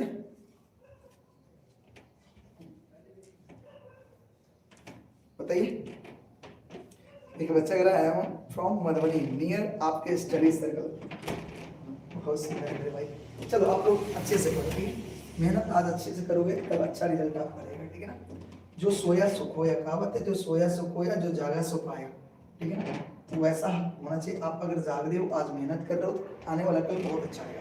अच्छा, 1947 में भारत क्या हुआ? तो बताइए, तो परतंत्र हुआ, स्वतंत्र हुआ, गुलाम हुआ? उक्त में से कुछ नहीं हुआ। हम कह सकते हैं कि 1947 में अपना देश आजाद हुआ था, स्वतंत्र हुआ था। संविधान सभा में प्रारूप समिति के अध्यक्ष का नाम बताइए। संविधान सभा में प्रारूप समिति का जो अध्यक्ष बने हुए थे वो अभी हमने पढ़ा है, डॉक्टर भीमराव अंबेडकर बने हुए थे, ठीक है ना। प्रथम विश्व युद्ध कब हुआ था? प्रथम विश्व युद्ध 1910, 1912, 1914, 1916। तो प्रथम विश्व युद्ध जो है 1914 में स्टार्ट हुआ था। कब स्टार्ट हुआ था? 1914 में, याद रखिएगा। अच्छा, कानपुर में सिपाही विद्रोह के नेतृत्व कौन कर रहे थे? मीर जाफर, लक्ष्मीबाई, नाना साहब, टाटिया टोपे। तो कानपुर में सिपाही विद्रोह का जो नेतृत्व कर रहे थे वो कर रहे थे नाना साहब। कौन कर रहे थे भैया? नाना साहब कर रहे थे। बताइए, समझ में आया? कानपुर में सिपाही विद्रोह का नेतृत्व कौन कर रहे थे? नाना साहब। भारत छोड़ो आंदोलन देखिए कब हुआ था? 19 में और 24 में पूछा, 39, 40, 42 और 47। तो भारत छोड़ो आंदोलन 1942 में हुआ था, ठीक है। भारत संविधान कतिपय देश विशिष्ट तथ्य रखल गया है, यानी भारत का जो संविधान बना है वो कई देशों के संविधान का समावेश है। तो किन किन देशों का समावेश है भैया? तो ब्रिटेन से लिया गया, अमेरिका, फ्रांस, यानी हम कह सकते हैं उक्त तीनों से लिया गया है, ठीक ना। उक्त तीनों से लिया गया है। आगे देखिए कि दिशा भेटल प्रवेश स्वतंत्रता आंदोलन के नव। बताइए, बात किसने कही है? सुभाष चंद्र, जवाहरलाल नेहरू, राजेंद्र प्रसाद, महात्मा गांधी जी। तो दिशा नवे माने थोड़ा उल्टा पुल्टा हो गया है, ठीक है। यहाँ पे कुछ और, यहाँ पे जो लाइनिंग होती वो किस प्रकार से होता मैं आपको बताता हूँ। डैश प्रवेश, डैश के प्रवेश, ठीक है, डैश के प्रवेश स्वतंत्रता आंदोलन के एक नव दिशा भेटल। क्या होता क्वेश्चन? डैश, यहाँ डैश होता, प्रवेश स्वतंत्रता आंदोलन के एक नव दिशा भेटल। इनके आने से स्वतंत्रता आंदोलन को एक नया दिशा मिला। तो आप सबको पता है हमारे पूजनीय पिता जो थे और देश के जो राष्ट्र के जो पिता हैं महात्मा गांधी, इनके आने से स्वतंत्रता आंदोलन को एक नया दिशा मिलता है। भारतीय संविधान में मौलिक अधिकार की संख्या कितनी है? तो पहले 7 थी, अब 6 है। कितनी है भैया? 6। एक संपत्ति के अधिकार को हटा दिया गया है। ठीक है, चले आगे। बंगाल विभाजन का निर्णय नीलगंज। बंगाल विभाजन का निर्णय कब लिया गया था? 1905, 1906, 1907, 1908। अब मुझे बता दो बंगाल विभाजन का जो निर्णय है वो कब लिया गया था? आप मुझे बताओ, जल्दी से कमेंट करके मुझे बताओ। तो बंगाल विभाजन का निर्णय लिया गया था 1905 में। क्या कब लिया गया था? 1905 में। और इसके लिए एक आंदोलन चला था, उस आंदोलन का नाम था बंग भंग आंदोलन। क्या नाम था? बंग भंग आंदोलन। याद रहेगा क्या बना था? बंग भंग आंदोलन। ठीक है, बढ़े आगे। भारतीय संविधान में मौलिक कर्तव्य की संख्या बताइए। भारतीय संविधान में मौलिक कर्तव्य क्या हुए? 10 को। क्या हुए हैं? 10 को। और ये संविधान के 42वां संशोधन में जोड़ा गया था। कब जोड़ा गया था? संविधान के 42वां संशोधन में इसको जोड़ा गया था। याद रखेंगे? बताइए, याद रखेंगे? मौलिक कर्तव्य की संख्या कितनी है? बताइए। 12। चलिए आगे चले। जवाहरलाल नेहरू कार्यकारिणी में सदस्य रहते आचार्य नरेंद्र देव, जयप्रकाश नारायण, अच्युत पटवर्धन, उक्त तीनों। बताइए तो इसका आंसर क्या होगा? बताइए इसका आंसर क्या होगा? बताइए। उक्त तीनों कह सकते हैं। क्या कह सकते हैं भैया? उक्त तीनों कह सकते हैं। चले आगे। स्वदेशी आंदोलन के शुरुआत भेल रहे। स्वदेशी आंदोलन की शुरुआत बताइए। 20वीं शताब्दी के शुरुआत में, 20वीं शताब्दी के मध्य में, 20वीं शताब्दी के अंत में और 20वीं शताब्दी के बाद में। हम कहेंगे 20वीं शताब्दी के शुरुआत में ही आंदोलन शुरू हो गया था, स्वदेशी आंदोलन। नहीं, जिसमें आपने ये भी पढ़ा होगा 1922 में हुआ था भारत क्या कहते हैं असहयोग आंदोलन। आपने पढ़ा था कि नहीं पढ़ा था? बताओ, पढ़ा था ना? उसके बाद सिपाही विद्रोह की लहर पहुंच गया। कहाँ पहुंच गया था? जगदीशपुर, झांसी, कानपुर, यानी कि तीनों कहेंगे तीनों जगह पहुंच गया था। प्राचीनतम संविधान के स्वरूप अनुसूची की संख्या, नहीं, जो प्राचीनतम संविधान था उसमें अनुसूची कितने थे? बताइए आप। पहले जो मूल संविधान जो था उसमें अनुसूची की संख्या कितनी थी? बताइए। मूल संविधान में अनुसूची की संख्या कितनी थी? बताइए तो। 8 गो अनुसूची था ना? क्या गो? 8 गो अनुसूची। कितने थे? 8। अभी कितने हैं? 12। सुभाष चंद्र बोस के कांग्रेसक अध्यक्ष कहिया बनल गए चले? तो हम कभी सुभाष चंद्र बोस के 1938, 1936 और 37, 1936 37 कौन बने हुए थे? 1936 और 37 में कौन बने हुए थे? बताइए। 1936 37 में जवाहरलाल नेहरू कांग्रेस के अध्यक्ष, और 38 39 में कौन बने थे? सुभाष चंद्र बोस, यानी ए और बी दोनों बने। ठीक है, कोई दिक्कत? आगे बढ़े। असहयोग आंदोलन मुख्य पुरोधाचरण, यानी असहयोग आंदोलन को शुरुआत करने वाले मुख्य व्यक्ति का नाम बताइए। 19 और 21 में पूछा गया था। जवाहरलाल नेहरू, सुभाष चंद्र बोस, महात्मा गांधी, बाल गंगाधर तिलक, हम कहेंगे महात्मा गांधी। आगे चलते हैं। प्राचीनतम संविधान में अनुच्छेद संख्या है। अनुच्छेद की संख्या बताइए। जो प्राचीनतम संविधान था उसमें अनुच्छेद की संख्या आप बता सकते हैं? बताइए। प्राचीनतम संविधान में अनुच्छेद की संख्या कितनी थी? 395। कितनी थी? 395। भारत में संविधान लागू कर गए। भारत में संविधान कब लागू हुआ था? 26 जनवरी 1950। सबको याद होना चाहिए।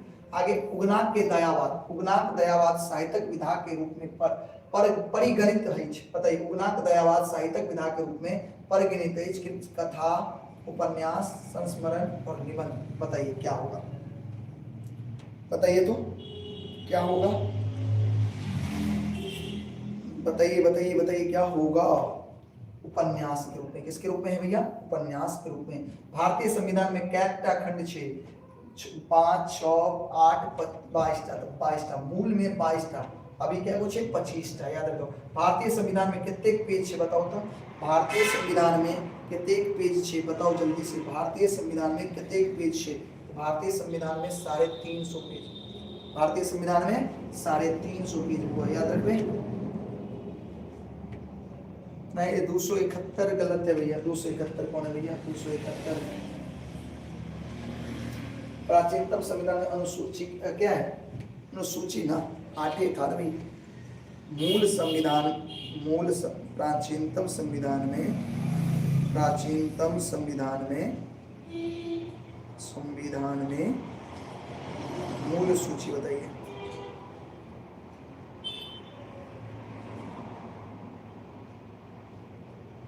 संख्या आप बता सकते हैं, मूल सूची की जो संख्या है 8 सही है। अभी वर्तमान में 12 है, अभी वर्तमान में 12 है। मूल में कितने थे, मूल में कितने थे, याद रखो सब, 8 सही तो है हमारा। ठीक है भैया, सही है सही है सही है सही है। आ जाओ आगे बढ़ते हैं। संघ अराज्यक भी शक्ति के विभाजन संतुलन व्यवस्था ले पीछे कहाँ से ले लिया? देखिए 25 में, 20 में, 22 में, यानी संतुलन, शक्तियों के विभाजन का संतुलन की जो व्यवस्था है वो कहाँ से लिया गया? America, Canada, Britain, Ireland. अब बताओ ये कहाँ से लिया गया है, बताओ फटाक से। तो याद रखिएगा ये कनाडा से लिया गया। कहाँ से? कनाडा के विधानसभा से लिया गया। 3 कठिया पद्धति का विरोध कौन प्रारंभ किए थे? 2025 में देखिए पूछा है, 21 और 22 में भी पूछा।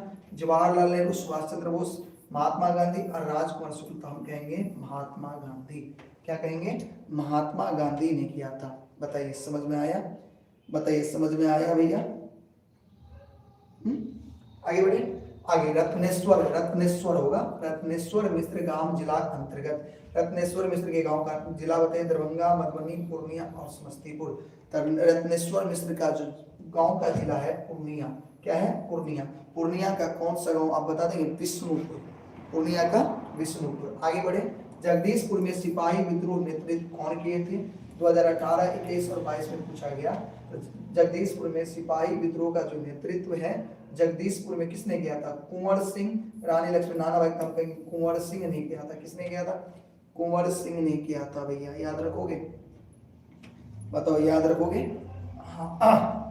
क्रांतिकारी कार्यकलाप नहीं विवास रखने यार युवक चला बटुकेश्वर दत्त, भगत सिंह, शिव वर्मा, यानी उक्त तीनों, यानी कहेंगे तीनों थे भैया। अगर स्वदेशी आंदोलन के नेतृत्व की कौन कर रहे थे? सैयद हैदर रजा, लाला लाजपत राय, अरविंद घोष, यानी उक्त तीनों कहेंगे। कौन कर रहे थे भैया? तीनों कर रहे थे। मंगल पांडे बंदूक दागनी रत्न कलकत्ता के छावनी में, दिल्ली के छावनी, मेरठ के छावनी में। कहाँ दागे हुए थे? मेरठ के छावनी में दागे हुए थे। भारतीय राष्ट्रीय कांग्रेस के प्रथम अध्यक्ष कौन बने? राष्ट्रीय कांग्रेस के प्रथम अध्यक्ष आपको याद होगा, अध्यक्ष बने थे भैया WC बनर्जी, वयोम्स चंद्र बनर्जी बने हुए थे। कौन बने हुए थे? वयोम्स चंद्र बनर्जी बने थे। बहुत महत्वपूर्ण चैप्टर है। सिपाही विद्रोह के नेतृत्व कौन कर रहे थे? नाना साहब, वीर कुंवर सिंह, रानी लक्ष्मीबाई, अलग अलग जगहों पर सब लोग कर रहे थे ना। भारत के पहले संविधान खंड में विभक्त हुए। भारत के संविधान कितने खंड में बटे हुए थे? पहले जो 22 खंड में, कितने खंड में? 22 भाग में बटे हुए थे ना। उगनाक देवाद के अंग्रेजी में अनुवाद के कल की रियर्सन, जयकांत मिश्र, रत्नेश्वर मिश्र किए हुए। किसने किए? कौन किए हुए हैं? रत्नेश्वर मिश्र किए हुए हैं, मिश्र किए हुए हैं। सिपाही विद्रोह कब हुआ था भैया? 1944, 56, 1857 में हुआ था। कब हुआ था? आगे गांधी जी के चंपारण अवैकल्य बाद के निचल दिन। आपके मॉडल पेपर में ये क्वेश्चन था। राजकुमार शुक्ल, राजकुमार मिश्र, राजकुमार शुक्ल, देखिए रामकुमार शुक्ल है और राजेश्वर शुक्ल है, तो याद रखिएगा राजकुमार शुक्ल ने किया था। ठीक है। मेरठ सैनिक छावनी में दल मिलित कहनिहार सैनिक के नाम बताइए। मेरठ सैनिक छावनी में कौन गोली मारा था जो दल मिलित कर दिया था? तो मंगल पांडे भैया। कौन भैया? मंगल पांडे ने किया था। बताइए समझ में आ गया? आगे बढ़ते हैं। भारत स्वतंत्र कब हुआ था? तो भारत स्वतंत्र हुआ था 15 अगस्त 1947 को। कब हुआ था? 15 अगस्त 1947 को। रत्नेश्वर मिश्र का जन्म बताइए। रत्नेश्वर मिश्र का जन्म बता सकते हैं कब हुआ था? तो रत्नेश्वर मिश्र का जन्म हुआ था भैया, कब हुआ था? 1900। कब हुआ था बताओ आप लोग? रत्नेश्वर मिश्र का जो जन्म है वो हुआ था 1945 में। कब हुआ था? 1945 में हुआ था। आगे सिपाही विद्रोह के नेतृत्व कौन कर रहे थे? नाना साहब भी कर रहे थे, वीर कुंवर सिंह भी कर रहे थे और उक्त तीनों यानी तीनों कर रहे थे। भारत के पहले संविधान खंड विभक्त है। देखिए बार बार वही पूछ रहा है, भारत के पहले संविधान कितने भाग में बटे हुए थे? 22 भाग में। कितने भाग में? 22 भाग। अभी कितने हैं? 25। उगनक देवाद के अंग्रेजी में अनुवाद कौन कर रहे थे भैया? अंग्रेजी में अनुवाद किए थे रत्नेश्वर मिश्र, याद रखिएगा। सिपाही विद्रोह रिपीट हो गया ये क्वेश्चन 1857 में। अच्छा, गांधी जी के चंपारण अवैध बाध्य राजकुमार शुक्ल आपने पढ़ा है। आगे मेरे सैनिक छावनी में दल मिलित करने वाले हैं मंगल पांडे, आपने अच्छे से पढ़ा है। अच्छा, भारत स्वतंत्र हुआ था, बताइए भारत कब स्वतंत्र हुआ था प्यारे? भारत कब आजाद हुआ था? देखिए 2 बार रिपीट हो गया क्वेश्चन, 15 अगस्त 1947 को हो गया था। ठीक है, आगे रत्नेश्वर मिश्र का जन्म बताइए कब हुआ था? 1945 में। ठीक है ना। आगे बंग भंग आंदोलन कब हुआ था? बताइए बंग भंग आंदोलन जब बंगाल का विभाजन किया जा रहा था 1905 में, तब बंग भंग आंदोलन शुरू किया गया था। क्या शुरू किया गया था? बंग भंग आंदोलन शुरू किया गया था। बताइए समझ में आया? आया? ठीक है। आगे बताइए, कांग्रेस की स्थापना के निहार प्रमुख व्यक्ति, कांग्रेस का स्थापना किसने किया था? एक आईसीएस अधिकारी था जिनका नाम था एओ ह्यूम। क्या नाम था? एओ ह्यूम ने किया था। कब? 1885 में। साहित्य अकादमी दिल्ली में मैथिली के प्रतिनिधि के खिलाफ, मैथिली के प्रतिनिधि विद्यानाथ विदित विश्वेश्वर रत्नेश्वर रविंद्र चरण, कौन कहेंगे? रत्नेश्वर मिश्र। कौन थे? रत्नेश्वर मिश्र। क्लियर है? भारतीय स्वतंत्रता संग्राम एवं संविधान की रूपरेखा के लेखक कौन है? तो हम कहेंगे भैया रत्नेश्वर मिश्र। कौन है? रत्नेश्वर मिश्र। आगे देखते हैं, भारतीय स्वतंत्रता संग्राम क्रांतिकारी युवक की भूमिका चला। क्रांतिकारी युवक कौन थे? राम प्रसाद बिस्मिल, अशफाक उल्लाह और शिव वर्मा, यानी उक्त 3 लोग थे। ठीक ना। अच्छा, अब आ जाइए अगला चैप्टर, बहुत प्यारा सा चैप्टर था, समझ गए। और इसके बाद अब हम लोग आ जाते हैं 10वां चैप्टर में, लेबरान अनहार में एक जो बहुत मजा आया था एकांकी में, आपने जब इसको पढ़ा हुआ, हंसते हंसते लोटपोट हो गए थे हम लोग। बताइए, अच्छा अभी तक का क्लास समझ में आया? बताओ, एक प्यारा सा दिल बना कर भेजो, अभी तक का क्लास कैसा लगा? इतने लंबे समय तक आप लोग हमसे जुड़कर नहीं पढ़े थे ना, इतने लंबे समय तक आप लोग हमसे नहीं ना जुड़कर पढ़े थे, पहले दिन पढ़ रहे हो।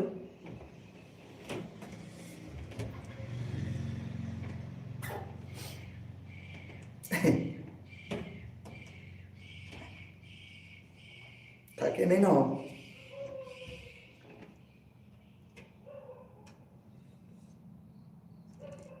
हमसे नहीं ना जुड़ कर किए हैं?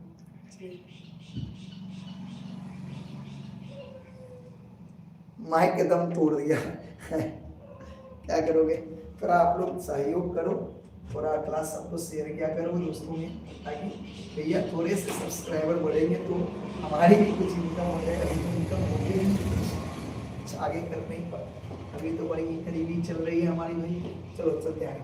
महेंद्र मलंगिया, आप थोड़ा जान लें इसके बारे में। लेबरान अनहार में एक था जो महेंद्र मलंगिया, इनका जन्म हुआ था 20 जनवरी 1946 में, अभी भी जीवित है भैया, अभी मरे नहीं है ये। ठीक है, ये मधुबनी जिला के मलंगिया गांव के निवासी हैं।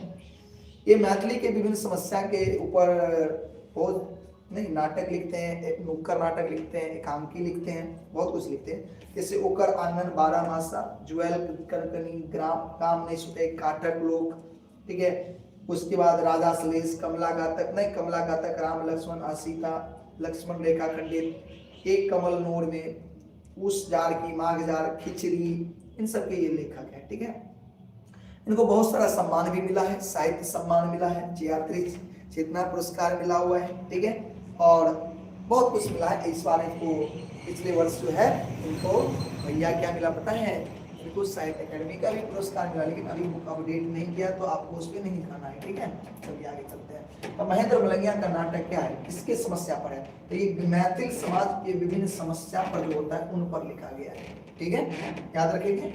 आगे बढ़ते हैं। लेबरान अनहार में एकता इजोत शीर्षक साहित्य विधा के अंतर्गत क्या है? ये कथा है, एकांकी है, निबंध है, यात्रा वृत्तांत, हम कहेंगे ये एकांकी है। ठीक है ना। आगे चलिए, राजा सलेश के लेखक का नाम बताइए। राजा सलेश के लेखक हैं भैया महेंद्र मलंगिया, याद कर लोगे? राजा सलेश के लेखक कौन है? महेंद्र मलंगिया है। शांति निकेतन के छात्र अध्ययन कहाँ करते हैं? गाछ पर बैठकर, गाछ तौर में बैठकर, कुर्सी पर बैठकर, ए और बी दोनों। देखिए, गाछ तर और गाछ पर बैठकर शांति निकेतन के विद्यार्थी लोग पढ़ाई करते हैं। ठीक है, शांति निकेतन के स्थापित पेज कहाँ है? शांति निकेतन कहाँ है? याद रखिए, बंगाल में, कोलकाता यानी बंगाल में शांति निकेतन है।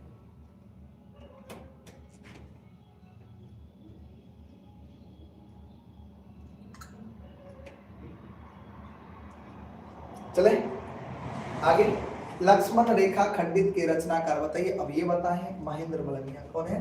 महेंद्र मलंगिया है। महेंद्र मलंगिया मुख्य रूप से क्या चीज में ख्याति प्राप्त किए हैं? कथा लिखने में, यात्रा वृत्तांत संस्मरण में, नाटक लिखने में। किसमें हुआ? नाटक लिखने में ये बहुत ज्यादा ख्याति प्राप्त किए हुए। बताइए महेंद्र मलंगिया क्या चीज में ख्याति प्राप्त किए हैं? तो नाटक लिखने में ये बहुत ज्यादा ख्याति प्राप्त किए हैं। ठीक है, आगे महेंद्र मलंगिया क्या लिखते हैं? एकांकी, नुक्कड़ नाटक, रेडियो नाटक, तीनों नाटक लिखते हैं। आगे महेंद्र मलंगिया का जन्म कहाँ हुआ? जन्म कब हुआ था? देखिए 2025 और 2022 दोनों में ये पूछा गया है।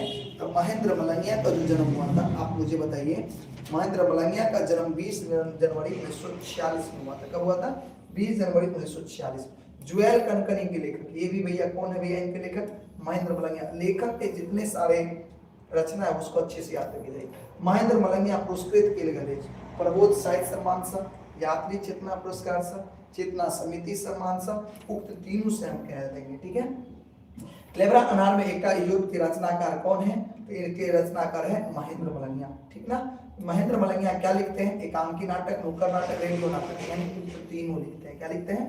उक्त तीनों लिखते हैं। ज्वेल कनकनी के लेखक का नाम बताइए। ज्वेल कनकनी के लेखक कौन है? महेंद्र मलंगिया, अशोक, विभा रानी, उमाकांत, इनके भी लेखक हैं महेंद्र मलंगिया। लेबरा अनार में एकटा इजोत शीर्षक वर्णित है।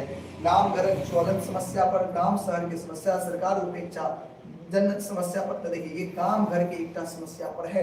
ठीक है, आगे पठ्यांश अनुसार छात्र लोग घर सब वैसे ले कथी लोने चाहिए? बताओ 25 और 22 में पूछने चाहिए। बोरा, चट्टी, आसनी, चटुआ। तो कभी बोरा लेकर के आए थे बैठने के लिए। ठीक है ना, महेंद्र मलंगिया लिखित नाटक के नाम बताओ। खिचड़ी, कमला का राम लक्ष्मण, एक कमल नोर में, यानी उक्त तीनों हम कह सकते हैं प्यारे।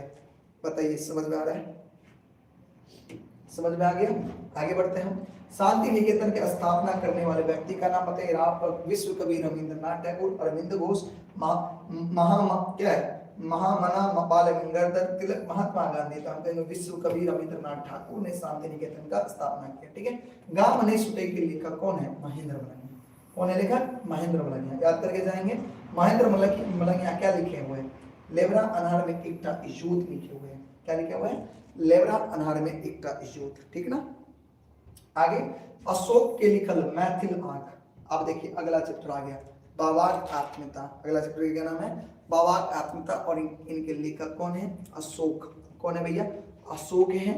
अशोक जी का जन्म जो है 18 जनवरी 1953 में मधुबनी जिला के लोहना गांव, कौन गांव में? मधुबनी जिला के लोहना गांव में अशोक का जन्म हुआ था। ठीक है, किसका जन्म हुआ था? अशोक का जन्म। अशोक अनेक विधा में कविता लिखते हैं, नाटक लिखते हैं, अनुबंध लिखते हैं, निबंध लिखते हैं। समझ गए? और इसके बाद चक्रव्यूह इनकी बहुत महत्वपूर्ण कविता संग्रह। चक्रव्यूह क्या है? कविता संग्रह। याद रखिएगा, चक्रव्यूह के लेखक कौन है? अशोक है भैया। ठीक है, संवाद सोई इनके क्या है? निबंध है भैया। ठीक है, घर बाहर ये भी पत्रिका का ये संपादन करते हैं। और ये जो प्रस्तुत कथा अशोक निबंध से, ये जो मैथिल आंख से लिया गया, ये जो कथा है बावाक आत्मीयता क्या है? एक कथा है। और ये कहाँ से लिया गया? मैथिल आंख से। बताइए कहाँ से लिया गया? मैथिल आंख से लिया गया। और इसमें यात्री जी के बारे में बताया गया। यात्री यानी बैद्यनाथ मिश्र यात्री, जिसको हिंदी जगत में नागार्जुन नाम से जानते हैं। ठीक है, चलिए अब शुरू करें। अशोक लिखल मैथिल आंख। मैथिल आंख से क्या लिया गया? क्या है ये?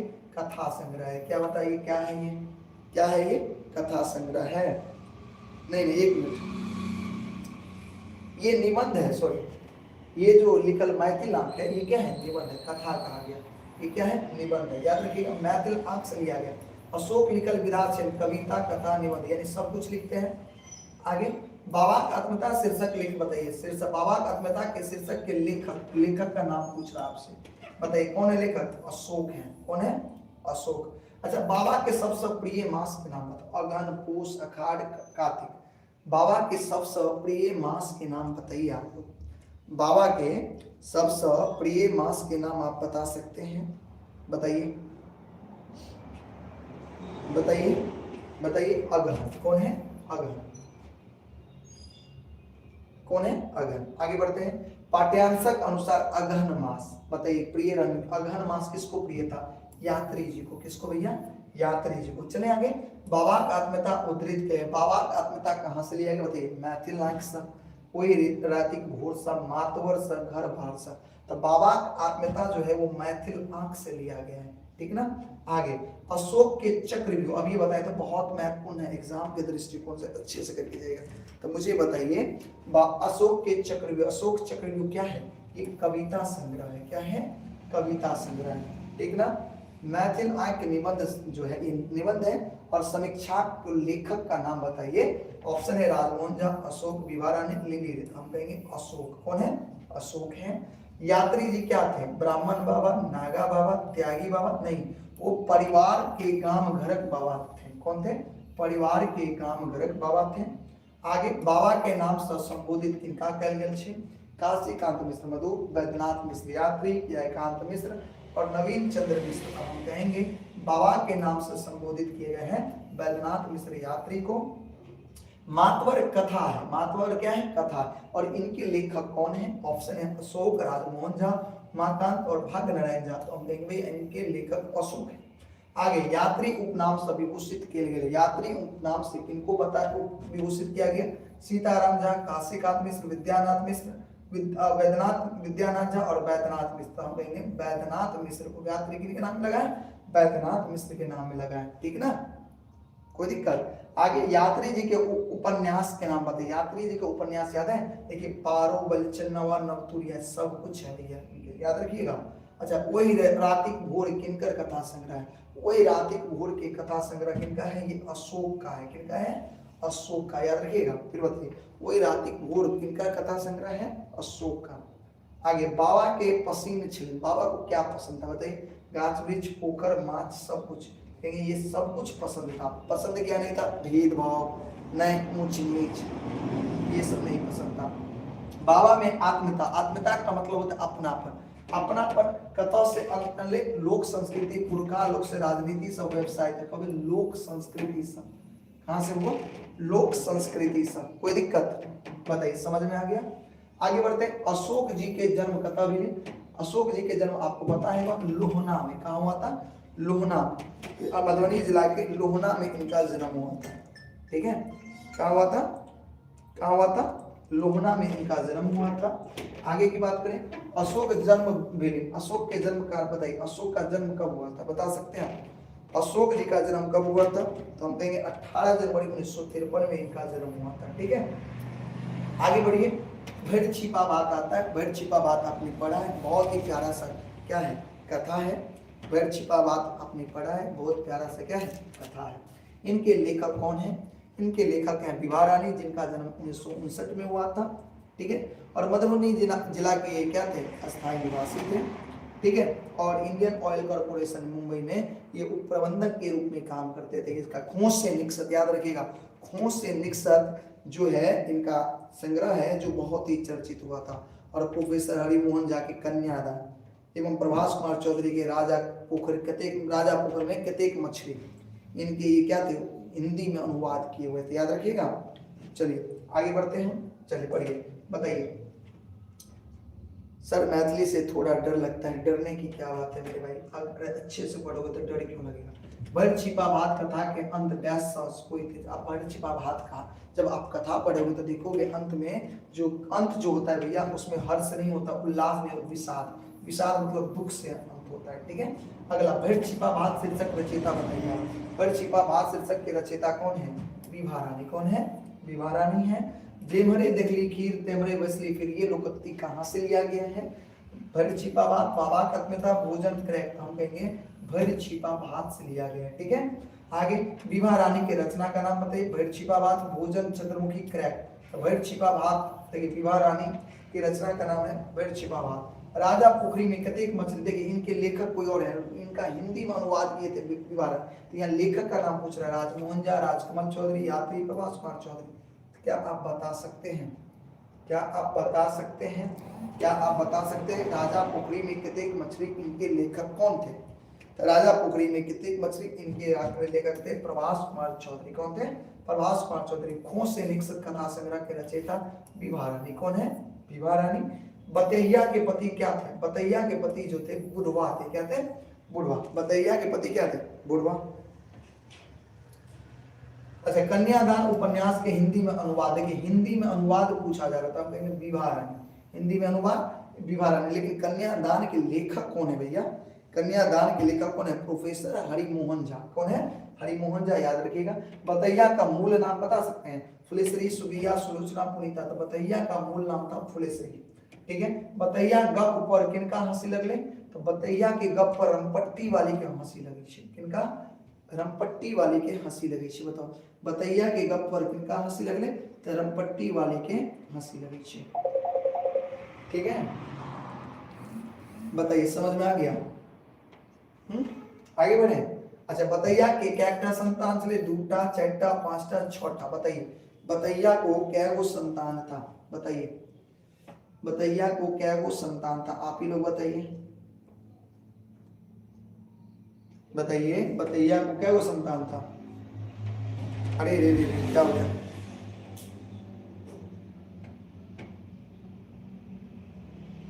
कैमरा ऑफ हो गया। देखिए, ज्यादा नहीं खींच सकता है ना।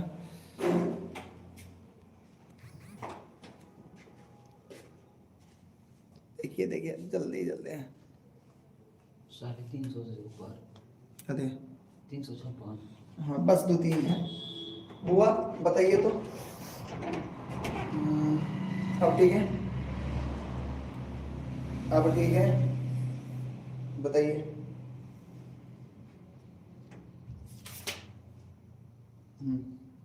अच्छा, बस 5-2-4 गो है, 2-3 गो है, 2-3 गो है, और 2-3 गो है, 2-3 है। देखो इतना है मात्र। बताओ, बताइए, बतैया को इसको चेक कर लीजिएगा। मेरे हिसाब से क्या होता? छोटा नहीं, 6 गो नहीं था, 4 गो था। क्या होता? 4टा। एक बार चेक कर लेंगे आप, ठीक है। ये हमको भी ध्यान में है, ठीक है। अब चेक कर लें। अगला देखते हैं। बतैया की छल शिक्षिका, मजदूरी, ग्राम सेविका, कुछ नहीं तो मजदूरी। क्या थी? मजदूरी। आगे देखते हैं। विभा रानी के जन्म कहिया हुए? तो विभा रानी के जन्म बताइए, आप लोग बता सकते हैं विभा रानी का जन्म कब हुआ था? तो विभा रानी का जो जन्म था 1959। और लास्ट है, विभा रानी का जन्म कौन शहर में हुआ था? दरभंगा, मधुबनी, पटना, मुंबई। तक मधुबनी जिला। कौन शहर में? मधुबनी शहर में। बताइए, अब समझ में आया? तो अब ये चैप्टर खत्म हुआ। अब बताइए, समझ आप अच्छे से रिवीजन किया आपने क्या? आप बताओ, आज का क्लास कैसा लगा?